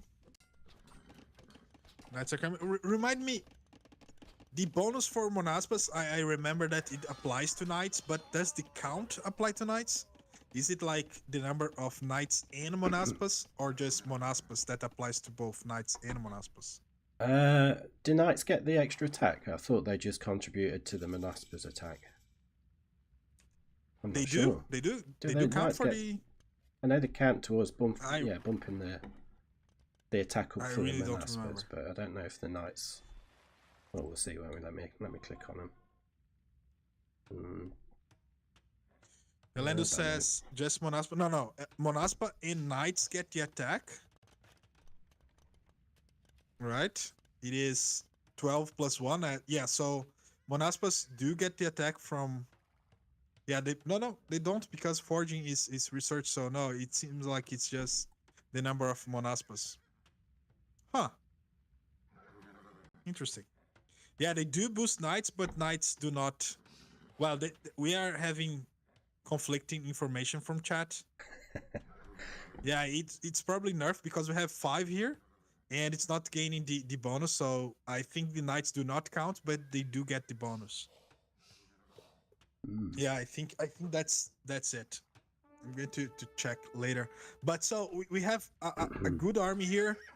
If he goes forward, he can get that villager, he can do damage, but this seems to be the only issue I see with Kegel, to be honest. He needs to be more aggressive because he has a good timing with the fast castle. But you need to press the... He's going to the corner of the map. I mean, what? I think he just wanted Monaspas out, coming out. Yeah, I think he was just obviously checking if there was a TC there, maybe, because there's a decent gold spot, and a little bit of wood there maybe, but yeah, certainly you know, that's what scouts are for. So there is one place that he is sure there is a TC, and that is the opponent starting TC because he scouted that. Come on, go there. You know there's villagers there. He's just, I think he's patrolling, it seems. Yeah, he's patrolling that area. Again, it's an area of the map that has not shown any presence of your enemy at this point. Looks as though he's got that group on patrol along the top there. So yeah, as I said, they are on patrol there. We do have a load of demo rafts coming in. We have the long swordsman together with the pikes coming. That villager is the fast the quick walling. What's this? Is it 800 really? What the hell? It's better quick walling than I can do. That was awesome. Yeah, maybe that's where the 900 APM comes from. Yeah, well that was it. But trying to take out the dock, he did come forward with some demo rafts, and he managed to take out one of the fire galleys, but he did have a supporting galley, but that one just got burnt to shreds. But Bardock says that was the Viper. Okay. What about the TC for green in the kind of the north of the map? Okay, nice farm TC there. Yeah. Yeah, definitely could have done with being TC on that wood line, I think. Yeah. Okay, so we've got some pikemen. Yeah, one thing that I'm liking a lot so far this tournament is the presence of siege. For siege in Castle Age. That's something that I think lacks for low elos, and I say that from experience because I lack a lot of play with siege units, and I like to see it. Yeah, I really do, because they give another aspect to the game that you don't see without it. Mangoes, I like to call them the great equalizer, and if we see some mangoes from Kigo, you see why. Okay. Boy. So what I'll do is just invested in Galleon. He's trying to take out the fishing ships, but he's already taken the dock down, so that upgrade seemed a little bit useless. Just because there's no dock. The water's not really been contested, but there's Menaspa having a good fight with the pikemen there, and the longsword mix. Probably going to... I was going to say probably going to wipe them out, but he's running away. I like the control from Kigo for his Monaspas. Yeah, definitely. He was going to be crushed between two armies, and then he kind of swayed his way around it. Very good. Nice kills here, but he does need to have the whole army together. Yeah. The Monaspas are only great when yeah, definitely needs to bring those guys from the top of the map down. And okay, this fight is going to easily win, but I don't like the fact that he's losing Monaspas to pikemen, because they cost gold, and you need a huge mass of those Monaspas. Yeah. We have the church coming up. Very good idea, to be honest, to protect that gold. So we've got quite a few barracks being built. By green now. Ooh. Yeah, that mango's gone. Nice little base there for Kigo. I like the way that the castles are protecting everything. The TC is not. So good. I like it. Yeah, quite a secure little base down there. Yeah, for sure. Oh, back in the middle. Mangonel down. It's not really got that many Menaspas there anymore. Oh. So yeah, they're all gone. All gone. So yeah, all gone. I think I think definitely if he brought those guys down from the top, especially with the knights as well, I think it's always a good idea maybe to mix some knights in, because Menaspas are so fragile. It doesn't take that many hits to take them down, despite packing such a good punch. So the knights can almost add a little bit of a meat shield in some respects, just to try and tank some of the hits. it's certainly starting to mass them up again now. I mean, the good thing about the Manaspers is that they do train so fast, but you definitely need to have the eco behind it to kind of maintain that unit production, especially if you've got 2 castles. So trying to get that bigger food eco would be really beneficial. But speaking of eco, Archduke has almost double the number of villagers, and his Vikings once again. Yeah, so that certainly seems to be kind of like a recurring theme. It's you know, as a point to work on, really. Oh, a little teleport there. Something to work on for Kegel is just to try and focus on booming that economy. You know, it's doing right things in adding extra TCs, but just needs to focus on making the villages a little bit more and getting the right balance of you know, farms down. So just knowing, okay, for every TC I've got to maintain villager production, I need 6 farms per TC. Yeah, I do agree with chat. I think Kegel's game is good if he could just pressure. Yeah, exactly what Elendo just said. If he just pressured more, he would surely be way higher right now, because his castle timing is very clean for 860. But once again, he needs to press on that advantage. Getting to castle gives you nothing by itself.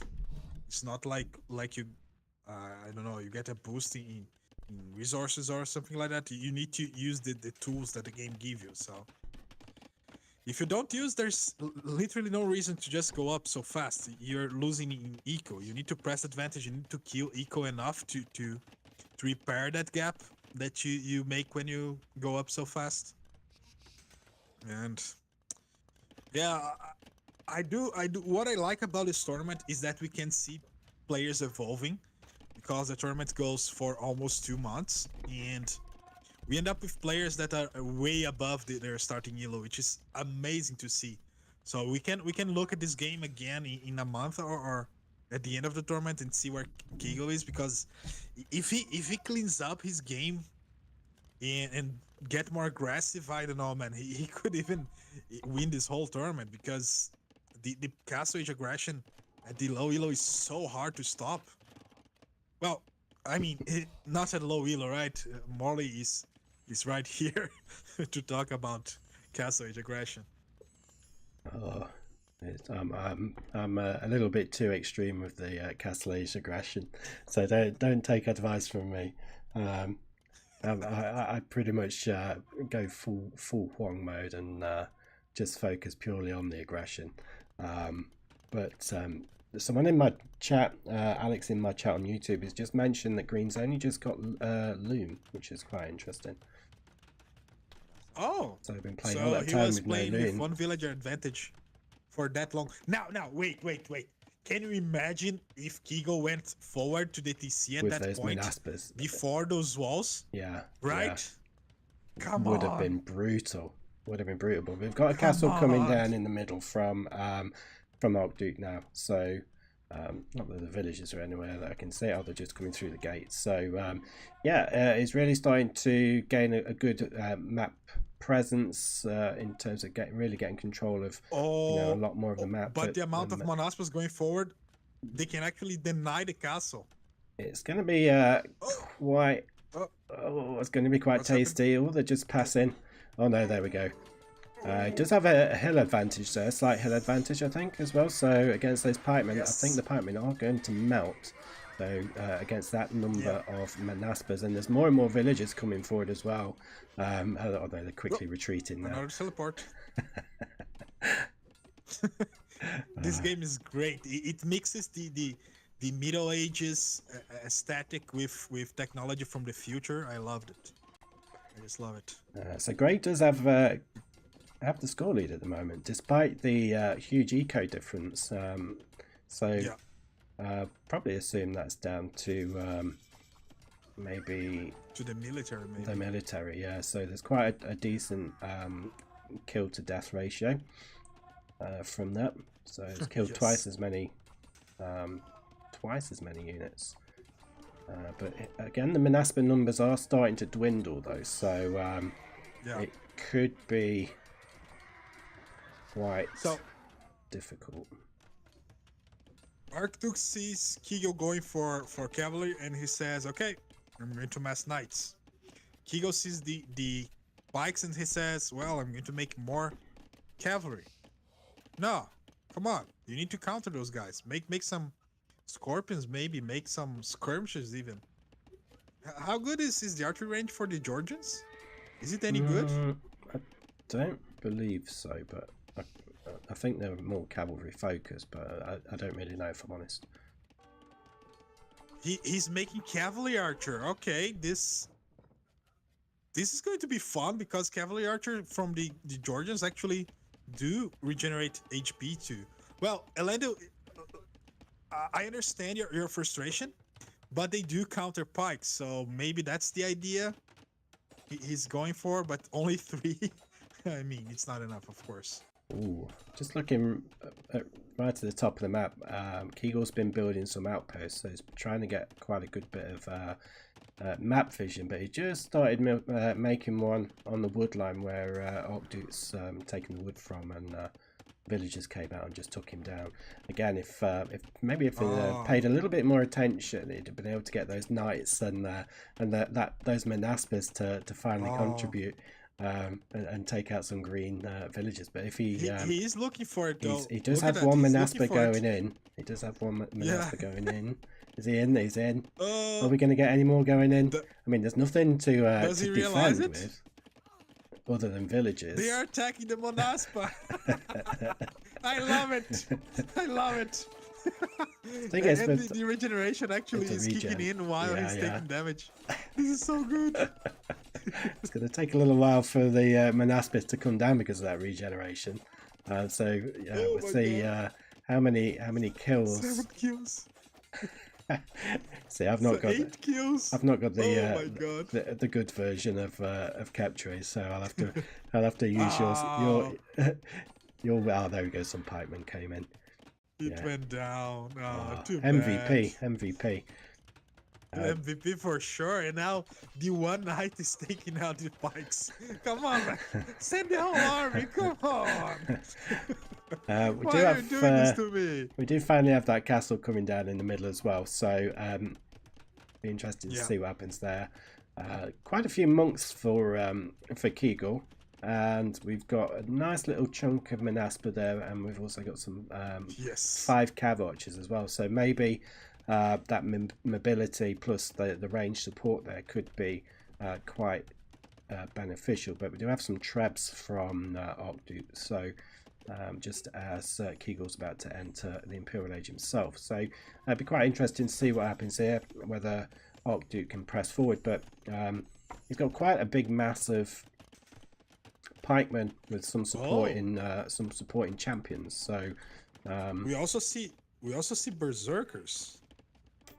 Excellent. Yep. Interesting. They're on the way. Yep. Yeah. Those trebs are going down. Now return. Yeah. He's doing the correct thing here. I like this. Yes. Yep. Good. That was very good. I like it. Yes. Just got to be careful with those CA. Yeah. Bring them back. Yeah. Good damage. I think it was kind of necessary to destroy those traps. Yeah. Micro them back, please. I mean, he probably could have got away with not doing, and just waited for them to come a little bit further away from the castle, because there's not really that much for the traps to have taken down at that point. So, potentially he just needlessly threw away a little bit of army there, but high cost of the traps, it's worth taking them out, definitely. Yep, I do agree. Oh, we had a Wololo. I think he was this guy. Yep, the pikeman. Little pikeman there, switching sides. Now he's getting healed for being a traitor. Kids, that's your lesson. If you betray your country, you're going to be healed by the opponent, I guess. We've got quite a lot of stone from Kegel, nearly 1,400. Yes. He's got some stone miners towards the sort of northwest of the map.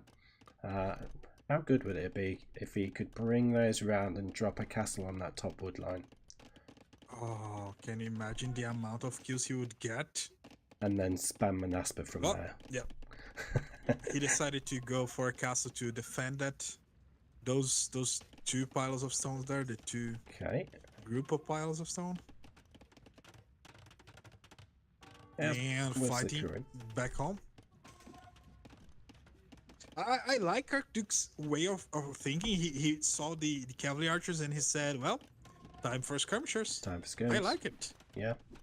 Yeah. Do this smart. How many production buildings for Arcduke does he have? My issue of not enough come in.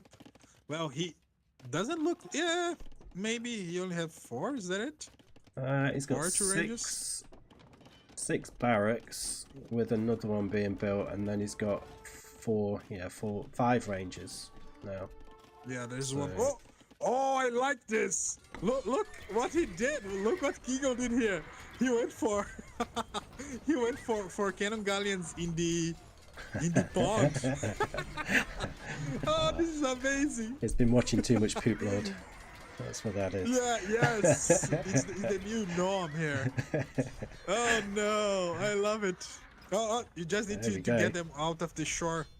No, get them offshore. Yeah, very good idea, but he's he just lost the main bulk of his army to all that big mass of pikemen. So, yeah, but a big mass of pikemen is not funny. So I think he wins. He gets style points there.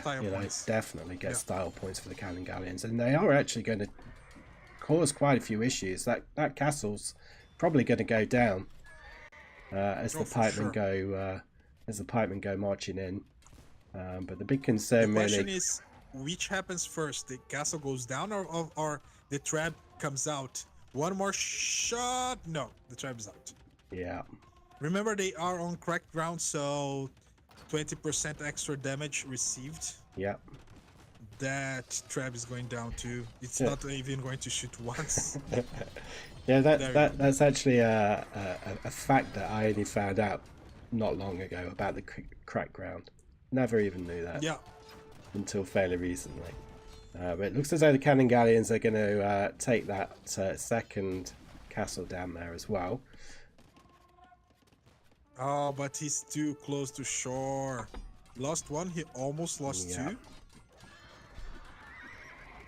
Oh, he might lose another one though. So he's now fighting. He's now fighting land units with the cannon galleons. I love this guy. Oh my god. He's not really got much other army to kind of fight it back with, so he's going for hand cannoneers though, so this is probably the second time he went for counter units. Yeah, the cav archers didn't work, so I think the if he's able to mass up the hand cannons, that would be fantastic for him. But I think he's just struggling with the eco to be able to mass them up. I think that's the main issue here. He has 2,000 stone. Just start dropping castles at your opponent and be done with it. Oh, the amount of villagers doing nothing at the north of Arcduke's base. 20 villagers doing nothing. He's got quite a bit going off at the moment, quite a bit happening. He did lose that other castle as well, so cannon galleons just fine. Taking down 2 castles there, which is fantastic. Keegle is coming forward, building another castle in the middle there, but we're going to see a 3rd castle from him as well. So, a couple of castles coming in the middle there, right in front of Arcduke's production, which is going to potentially cause him a few issues.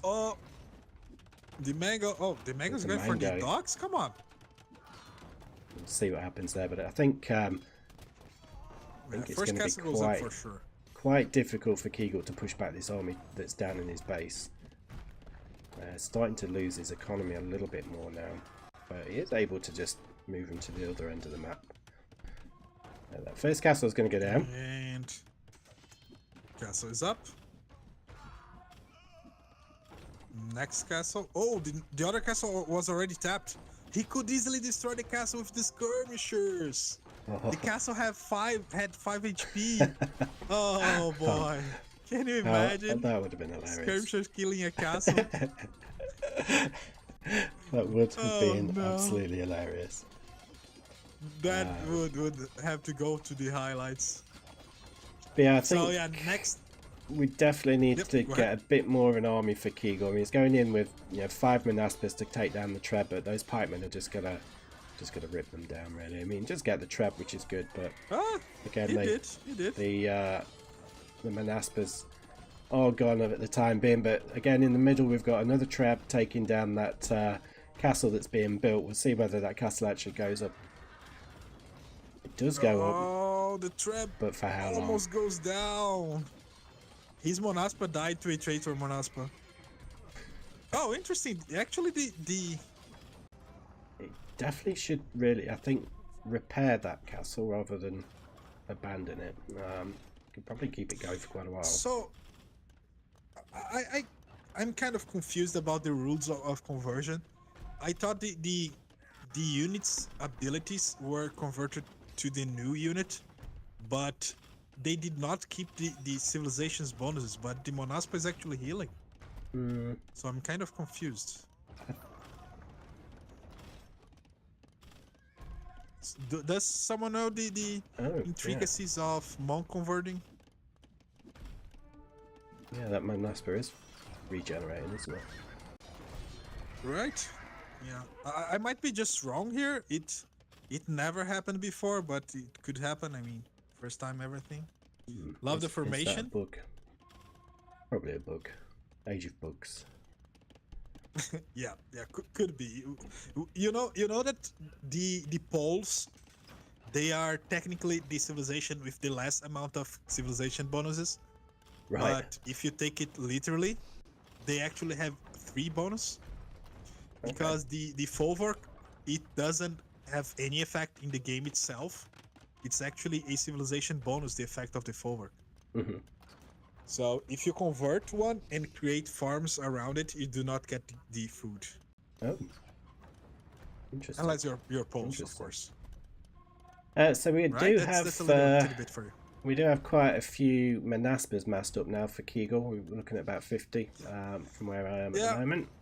But I would say 50 is quite a few, yes. Yeah, quite a nice amount. Just got to get them all nicely grouped together. They are actually starting to run into green space a little bit. He found a villager right at the edge of the map, but there's 5 or 6 pikemen there ready to take them on. So is that finally that little group that's been patrolling finally gone?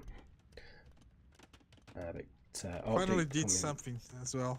Yeah, Archduke coming forward now with his army. He's got another castle being built down towards the shoreline.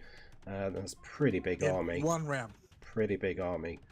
A couple of traps. One's about dead.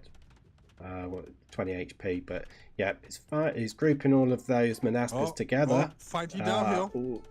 Fighting downhill. Fighting downhill. Is he going to take that army out from the green player? Oh my god. Looks as though he may. I don't think so. With the castle support, no, there's no chance. Need to bail out of there, I think. Kind of regroup. He's taking a fairly decent fight. But the other Monaspers might take down the castle. Yeah, he's having to bail out from there. Just get some reinforcements in. Probably try and group those together and then take that fight on again. Clear the army out and then take the castle down. Is we have Racer now for Archduke. What I would look at doing. We do have the chieftain's upgrade already for the Vikings because the Berserk has a bonus here against the cavalry.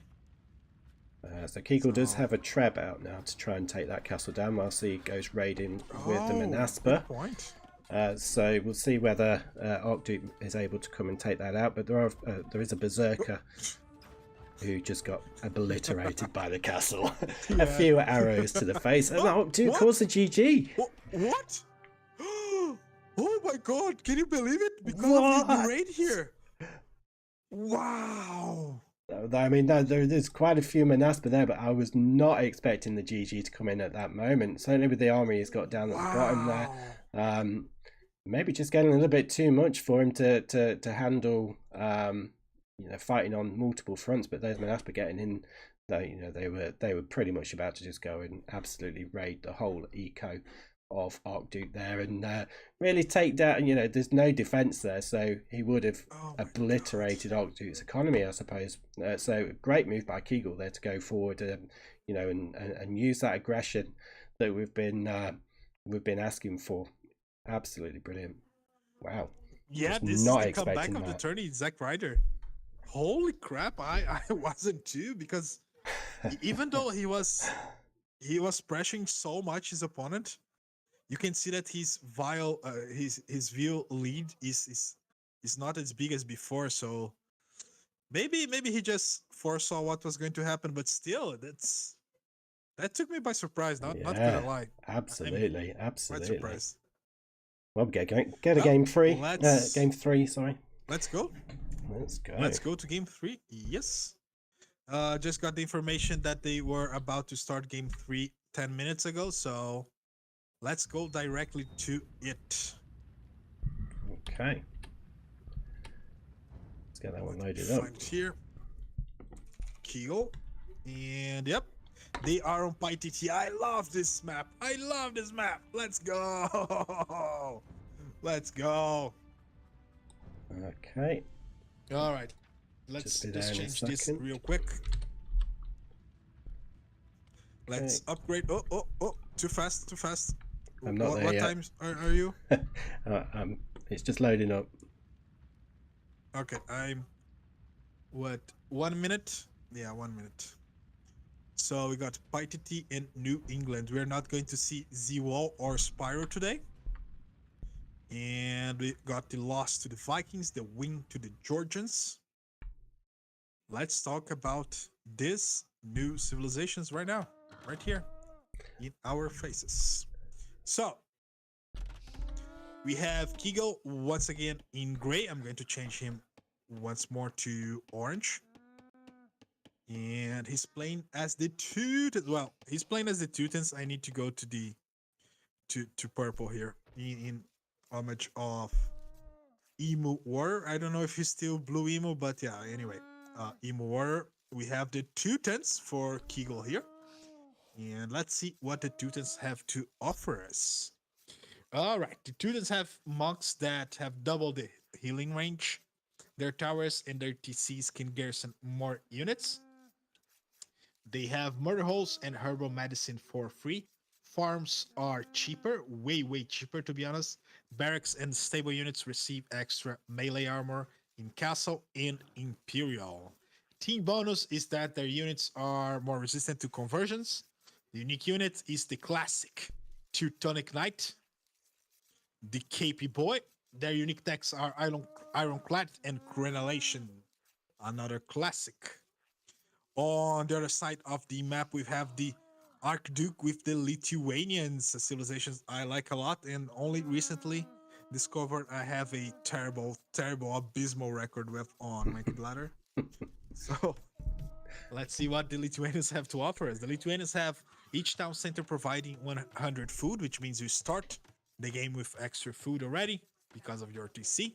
Spearman line and skirmishers move faster, which is extra good for skirmishers in my opinion, so they can easily close the distance with archers. And each garrison relic gives you +1 attack to knights and the laties, which are their unique units, the latii, up to a maximum of +4. Monasteries work faster for the whole team.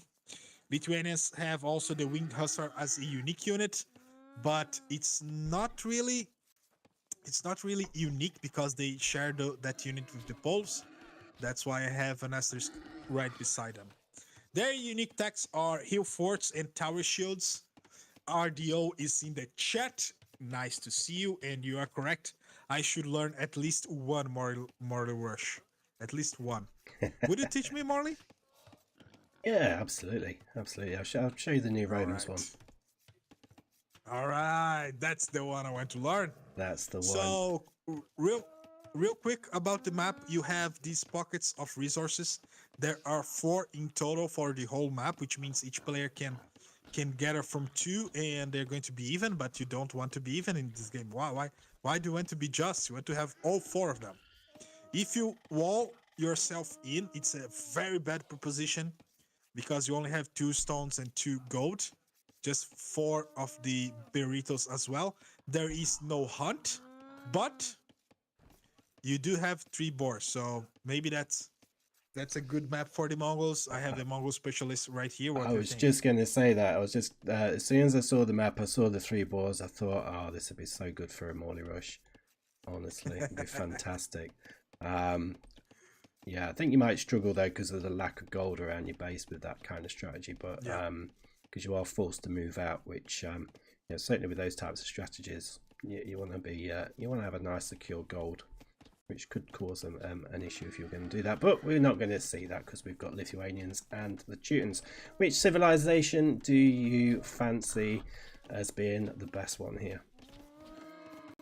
So, interesting question, because if you're going for the Lithuanians, you're probably going for the Knights in the Lecha eventually, and the opponent has amazing melee units too, so kind of difficult. I would go with the Lithuanians. Yeah, But I think the boom from the farms is so good from the Teutons. I'm not going to say this is a bad matchup right away, but yeah, I would favor the Lithuanians here. Yeah, absolutely. It makes you wonder what would you go for against the latest. I think it's going to be quite challenging for the Teuton player.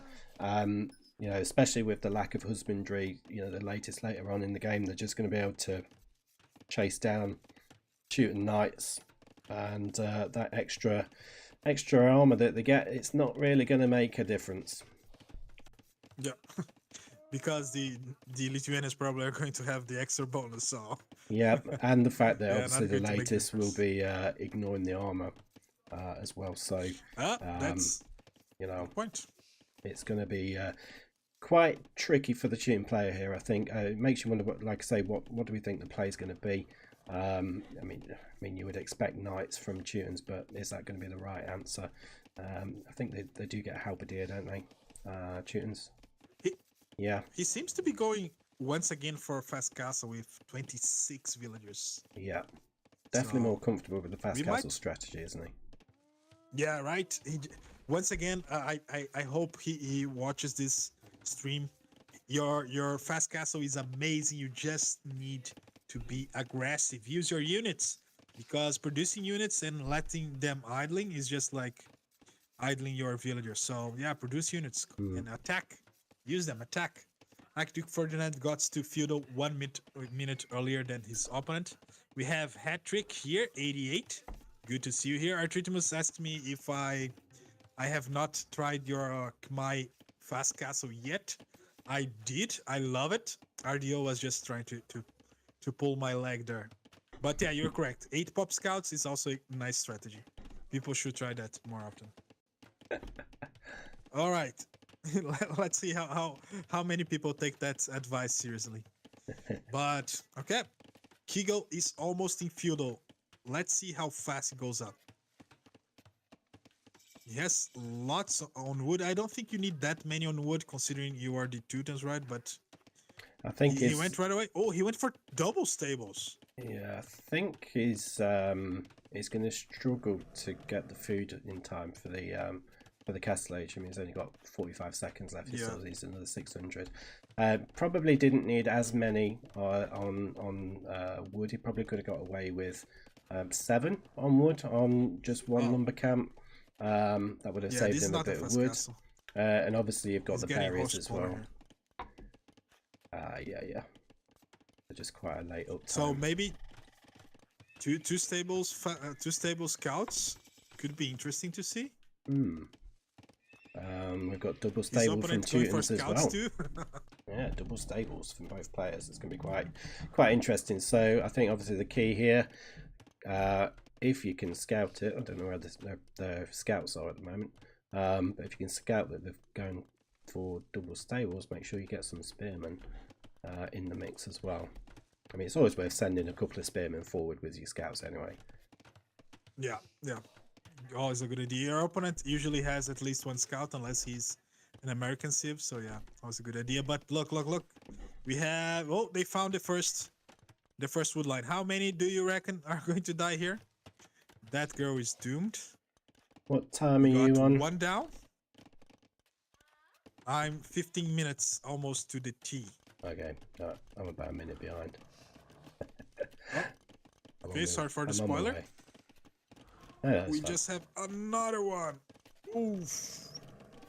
And now fighting downhill, which is very good for Arctic. So this is the There we first go. time we are seeing lots of aggression in feudal, and I actually like it a lot. I like games that just start like that. Let's fight. Let's see blood. Let's see bodies hitting the floor. That's what I want to see. Yeah, Oh, absolutely. one scout was left behind. 4 eco kills already. It's Yeah, looking pretty good. Looking like a pretty good start. very good. And he's going to win that fight as well. He has the some of the scouts on stand ground. I think he learned that from Hera. I don't think that's a good idea for low elos, because we're going to have your army separated all the time. But he's going for the house. He's not looking for more damage. He already did a good damage, 9 kills total. Oof. Yeah. I mean, I like that he's got the house walls around those villages on that wood line there. That's pretty good. Just need to make sure you repair it. There we go. I don't think you needed to build more houses, but yeah, just repair the one.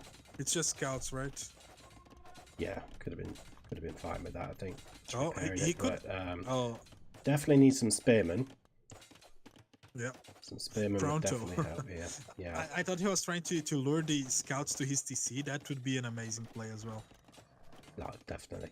He got the right idea though. He got the spearmen out. He got scouts and said, "Okay, my scouts are going forward. I'm done defending with them," and he just stopped. Yeah. Okay, that was Oh, it's in on the. Albi says, "Just play the game that you need to see." Well, send it my way, Kira. Killcaster is very quiet. Still, I'll get a little bit closer to the mic. That might be the issue. I'm also going to raise your volume here on my end. So what's and your Mr. Killcaster for today is Morley Games. Morley, give me your URL for your YouTube, please. I'm going to drop that in chat. It's at Morley Games. Yeah, at Morley I Games. suppose. Yeah. I mean, if you search for Morley Games, you can find me quite easily on there. I'm a genius. I kind of got. I guessed your URL like that, and I was right. Can you imagine the chances? Perfect. How many possibilities were there? I think there's a 1 at the end of it. Morley Games 1. It should be. Oh, really? Yeah. Don't know who the other Morley Games is. All right, people are going to follow this guy, whoever he is. So, you're welcome. What's your timing? I'm at 20 minutes and 40 seconds. Okay, the wood line is being raided. Yeah, I'm about 5 seconds ahead of you. Oh, that's good enough. Yeah. So very good raid from Kegel there. Did you see the revenge of the nerds? The villagers said enough, and they went to attack the scouts. Oh, that's funny. We cannot get inside the TC anymore. It's full. So let's just fight. That's the Lithuanian spirit for you. Yeah, very funny. Absolutely. So quite a nice little raid there from Kegel. Causing a few little issues. Yeah, it is a nice raid because he got trivial kills, but look at his idle TC time, most likely because he was waiting to click up. Yeah, but he's very late to click up. The Castle Age going to be coming in for Archduke, and at that point we'll probably see some knights coming out. Yeah, definitely do getting a monastery down. We'll start looking at collecting those relics. Definitely want to be taking out the scouts before you get the monks out in play, because otherwise that's just asking for trouble. Please. Oh, there's one villager that's scared. He's scared for his life. He's between the houses trying to hide. No, leave me alone. I've done nothing. Yeah, the knights are out. It's over for those scouts. Yeah. The era of the scout is over. We do have the monastery as well now. So we're going to be looking at getting those relics. And that's what we want to see. But So knights coming forward. the scouts are not great in castle, but the Teutonic scout actually wins a fight against a hussar from civilizations that have no bonuses for hussars just because of the extra 2 armor. Crazy. Which is interesting. Yeah, it's crazy, isn't it? Byzantine hussars against the scouts from Teutons, they actually lose. I don't know if that says more about the how bad the light cap from Byzantines is, or how good the +2 for the Teutons is. Yeah. But they're going to get cleaned up right now. 2 knights. Well, 1 knight? Yeah, 1 knight and 2 scouts. Maybe. Yeah, they're going to be cleaned up. we do have knights in Kegel's base as well now, so there are quite a few defensive spearmen, but 3 knights in there. They probably will go down, but they are getting some villager kills, which is going to be pretty good for them. Just got one. There are some knights for Kegel back there now, though. So yeah, there we go. The knights are down. Crisis averted. We do have 2 TCs for Archduke, so starting to increase that villager lead. And 2 TCs going in the same spot over on the northeast side of the map. Which villagers will get there first? Fit both. Both on the same spot. Both on the same spot. So I can't actually see any of Archduke's villagers going over there. I must have noticed it and cancelled it. Yeah. Yeah. They are on the left. They're going another. Well, going over to the left, yeah, left little pocket there now. I don't think so. I think he just cancelled the TC. Oh no, yeah, now he did. Yeah, look, there's one villager going forward. I think he just cancelled the TC without rerouting the villagers. Yeah. Huh. Oh, I hate when this happens. Yeah. He got the TC down, but the villagers go to the middle of the TC standing there instead of trying to build it. I think Kegel's doing the right thing there. He's just kind of protecting that new TC with the army he's got, because he knows obviously the Lithuanian knights are loitering, but certainly looking at army numbers, Kegel's got the bigger numbers at the moment. So that's, again, it's one of those situations where you just want to push with that army. But there is quite a lot of villagers going over to that little left-hand side TC now, so really kind of starting to spread his eco around, which is quite good to see. Just get back now. Yeah, I was thinking here while you're talking about the size of the army for Kegel. It is interesting. If someone asks me how was the game today, I could easily summarize it saying Archduke likes to make villagers, Kegel likes to make army, because every single game we have a huge advantage for Kegel in army, and then a huge advantage of villagers for Archduke. So yeah, interesting the difference between these players, and the Elo is basically the same if you think about it. 860 and 888, it's basically the same thing. Yeah. So yeah, absolutely. Relics are starting to be collected by Archduke now. It's just got one, and the second one is on the way in. So starting to get the nice little relic bonus into play. Kegel just coming around with some knights, possibly. I think he's he's patrolling again. So patrolling the gold, anticipating a TC coming in for that little gold pocket on the right. So he still has 1 scout. He could get a part that scout right beside the relic, right? Yeah.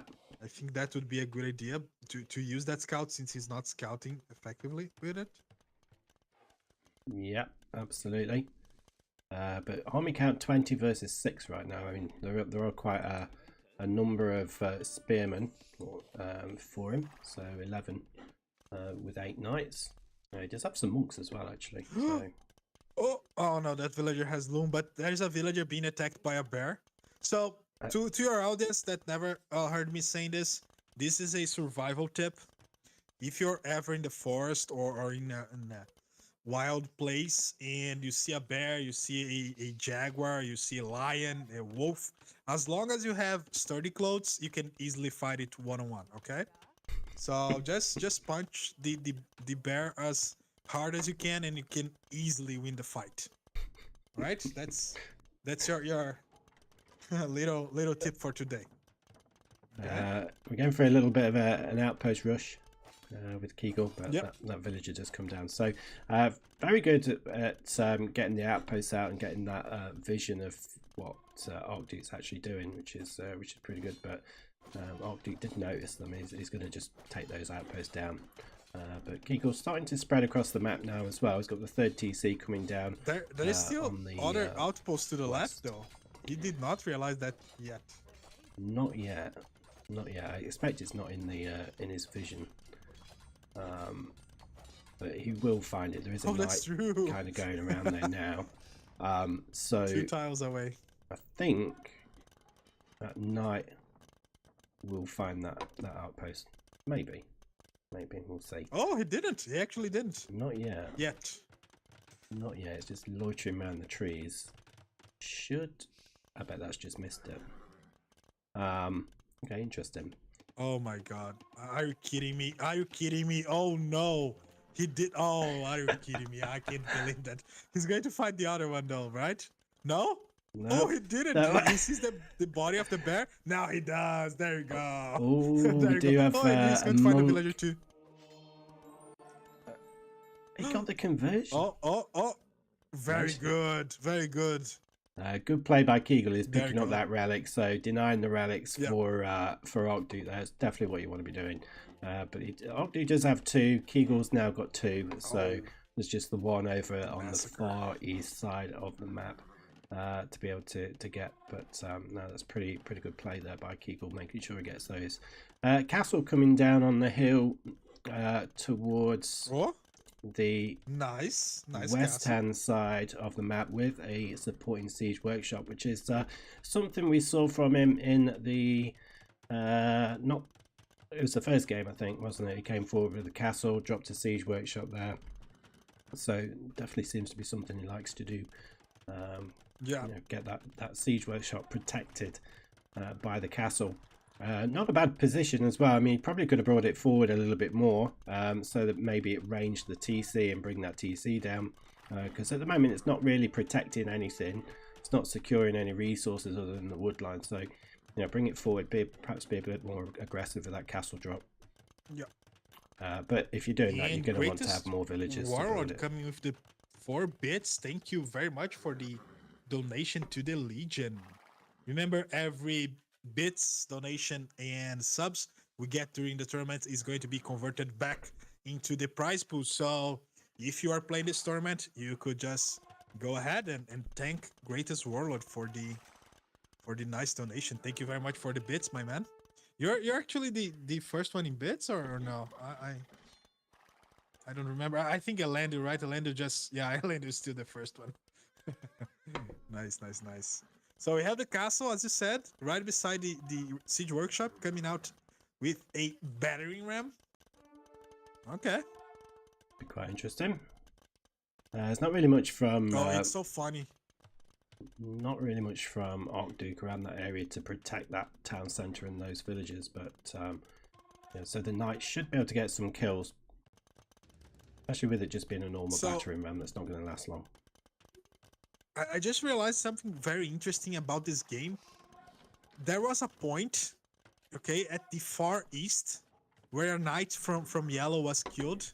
At the very edge of that, you can still see the body kind of floating at the edge, at the shore.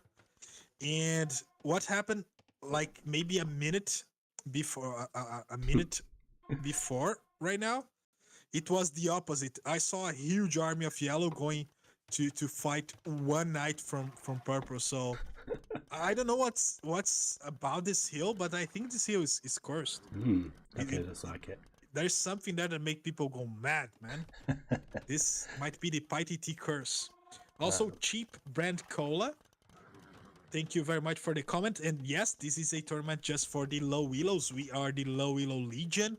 This is Decimation Cup, and it's the third game of this set, the first set for Group F. We already had a few games. This is still round one, so you are still at the beginning. Come, sit and let's talk about some tales. We have lots to go forward still in this tournament. We have the group phase to be done. It's going to be 4 games each player to just in the groups. Sorry to just interrupt, but the Rams are going in. Yeah, we just got this choo-choo here. And the Knights are absolutely wrecking. From the, all of those villages are going down. Cola. Yeah, no reaction from Mark Duke yet. He's going up to Imperial. Absolute massacre. So many villagers. Absolute chaos. Is a true massacre. But in order to pay a bit of homage to our friend, Mr. Cola. Can I call you Mr. Cola? Well, let's hear a word from our sponsor. 1 second, please. Sorry. There you go. It's over on the eastern side of the map now. That TC from Kegel is going to go down probably. Maybe not. Maybe not. No. Might no. There's enough knights there to protect it. Enough knights to protect it, but the Hockey Cowboy says, "Watch right." Come on, man! I need to make the jokes. Are you here to watch Age of Empires or to hear my jokes? Come on, it's the second, right? But the Rams going back in. Strong, yeah. The Rams breaking the way through the walls. The Knights are going in. The Knights are going to be getting more economy. Is this going to be enough to? It is. It's going to be enough to call the GG. He might call it GG actually. It does. Oh my god. Oh, it was that pressure. Oh my god. The pressure was too much. That push. It was. Now just imagine. Okay, just imagine if Kigo is that aggressive, but like in early castle. Yeah, absolutely. But yeah, right? that little army there just steamrolling the way through, and certainly that little massacre with that town center was huge. 36 eco kills for Kegel there. Kegel is the lowest seed of his group, and to be honest, from what I have seen, we have Vermi Empire, Big Chief, Darshal, and Archduke in the same group. But from what I see here, he has all the tools he needs to actually win the whole thing, win the whole group. He has that possibility. I'm not even kidding. I think he is that good. He just needs to be more aggressive. Yeah, that was brilliant aggression there from Kegel coming forward with a little steamroller of Rams and Knights combo, easily just smashing through the palisade walls and steamrolling. And there's nothing in Archduke's eco there to actually prevent these Knights coming in. It did have enough, well, almost enough stone for a castle, but. Yeah, interesting. Great play there by Kegel. Absolutely. Would you look at that? That's very interesting. Very, very, very interesting match as a whole. To be honest, I'm still a bit confused with this second game's GG. This one I can kind of understand because of the counting, the army count, but yeah, the second game I still think it was a bit too soon. Yeah, this one was a bit of a strange one because, like, if you think of the last game, Archduke was really on the ball with producing plenty of army. I think, and this game is kind of took the foot off the gas a little bit with making sure he's been producing the army, and Kegel has been ramping up the army situation, the army production, and ended up with majority of the game just having full control of the game because he had the bigger army and he was taking better fights, and that at the end there was just fantastic. So yeah, I'm still sad with the first ban being the Mongols, to be honest. It was like literally the first ban of the whole thing. They just said, okay, let's screw with Circle. Why not? Let's just ban the Mongols. And even funnier, that is you and me casting together. So, yeah. What can I say? Ruined it for us. No, there was some fantastic games there with some really good twists and turns and surprises as we got to the end of the set there.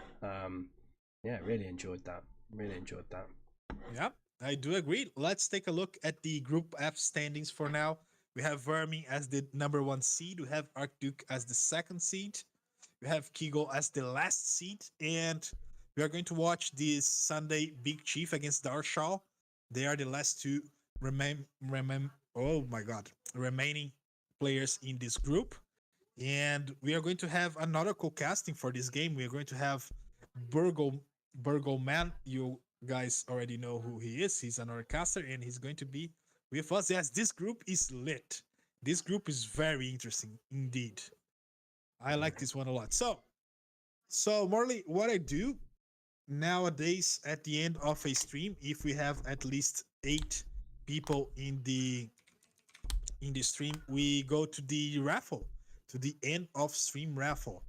So if you say anything in chat, you are going to be eligible to participate. You don't need to pay anything, but people who are subscribers have extra luck. And well, I'm just trying to make time for people to say anything, chats, just so they can get anything. Low Elo Legion. Says Augusta. Yes, you are in. You are in. Don't worry. Hockey asks, are you streaming the 8 p.m. set? I don't know what's the 8 p.m. set. I need to check, but I don't think I am. Okay. Not live, at least. Marley? So, so you say you've got another caster coming in for the next set. It's getting pretty late for me, so I shall bow out for this one. Thank you very much for inviting me. That was really enjoyable. Yeah, so hopefully we can I can join you again in the future. But I shall certainly... we are doing tomorrow, right? Yes, we are doing tomorrow. At least one actually, game? we are doing a bit tomorrow. Awesome. Yeah. So yeah, tomorrow afternoon we'll be doing a bit more. Just for my chat over on YouTube, do make sure you check the video description, because we do have the links to Low Elo Legion. So if you want to get involved in any of these tournaments that's hosted by Low Elo Legion in the future, that's a real tongue twister, then do check out the links in the description. You'll also see their Discord link as well, so do follow them on Twitch. But I shall bow out now. I'm going to do perhaps a 1v1. Real quick, chat is thanking you for the cast. They are saying nice live, great cast.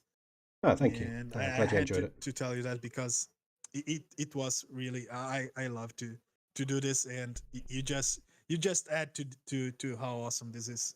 Excellent. It was a pleasure to thank have you very you here. much. Thank you very much. Nice I'll look from you. Yeah, thank you, mate. I'll look forward to joining you again tomorrow. All right. See ya. Have a great night, my friend, and to your viewers also, thank you very much, and have a great evening. Thank you. All right, ladies and gentlemen, let's go then to our rule. Okay. Cheers, guys. Sorry, I mean, I'm still going to be here on my channel. I think what I'm going to do is do a little 1v1 whilst we're here, but hopefully you enjoyed the cast. Hopefully you enjoyed the game there. I certainly did. It was really good fun, actually. I quite enjoyed casting. Thank you very much for the compliment there, Segatao. So yeah, casting Hidden Cup, I don't think I'll be doing that, unfortunately. I just it's quite a rare opportunity that I get to cast, so I am planning in the future of doing a lot more pro casting, but we're probably looking 6 months down the line. A few reasons for that. I'm kind of running out of ideas for build orders, so I need to do something to kind of keep the channel going. And I'm sure you just don't want to see me playing 1v1s. Yeah, I'm also getting an office built, which I'll probably, by the time I've actually got enough money to get it finished, it'll probably be towards 6 months time. So once I got an office built or studio, I should be streaming a lot more often, and I'll be doing a lot of casting as well. So yeah, that's the plan anyway for the future. So there will be more casts to come, and I am doing another stream tomorrow with Low Elo Legion. So it might only be for one actual game. I don't think I'll be able to do the full set, but I will do a little bit of a stream. We'll do some 1v1s before I actually go on and cast it. But I am going to do a 1v1 now. So I'm very close to having my personal best Elo. I need one more win. 1577 at the moment. My highest Elo is 1581. Let me just change screen. No, that's the wrong one. There we go. That's what I want. So yeah, can do a 1v1. See if we can get that personal best Elo. Got a new little build order with the Romans. I showed it off at the start of the stream. So if you didn't catch the whole stream, do check that one out. But at the start of the game, start of the stream. But we'll do a quick 1v1. See if we can get that PB. I'm desperate to get up to 1600. So I think I'm 2 wins away from that. Maybe 4. 2 wins to get over that 1600 mark. So hopefully we can do it. I don't think we will though, because pressure and all that. It's normally the case when I get close to my personal best. That's when I go on a losing streak. So I'll probably lose this one and the next like 5 or 6 games.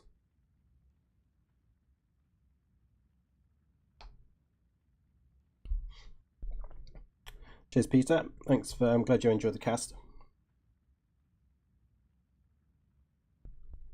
And Ban, welcome. Yeah, sorry I couldn't really talk much. Obviously, whilst I was doing the Low Elo Legion stuff, because obviously I was kind of like the guest person, so yeah, couldn't really have me talking to my chat halfway through the middle of a cast, unfortunately. But thank you all for being here. So I'll just do this quick 1v1, and then that'll be it for this stream.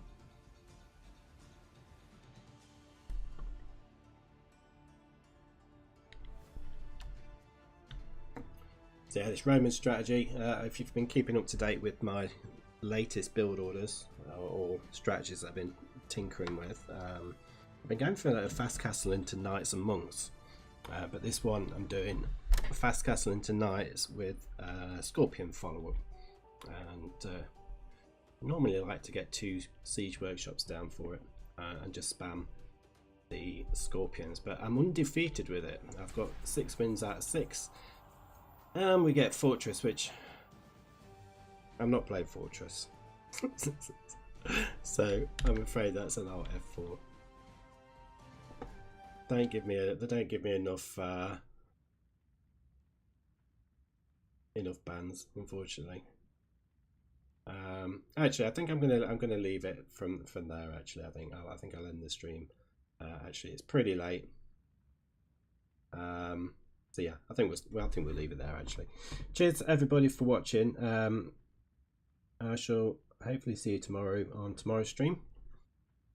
Should I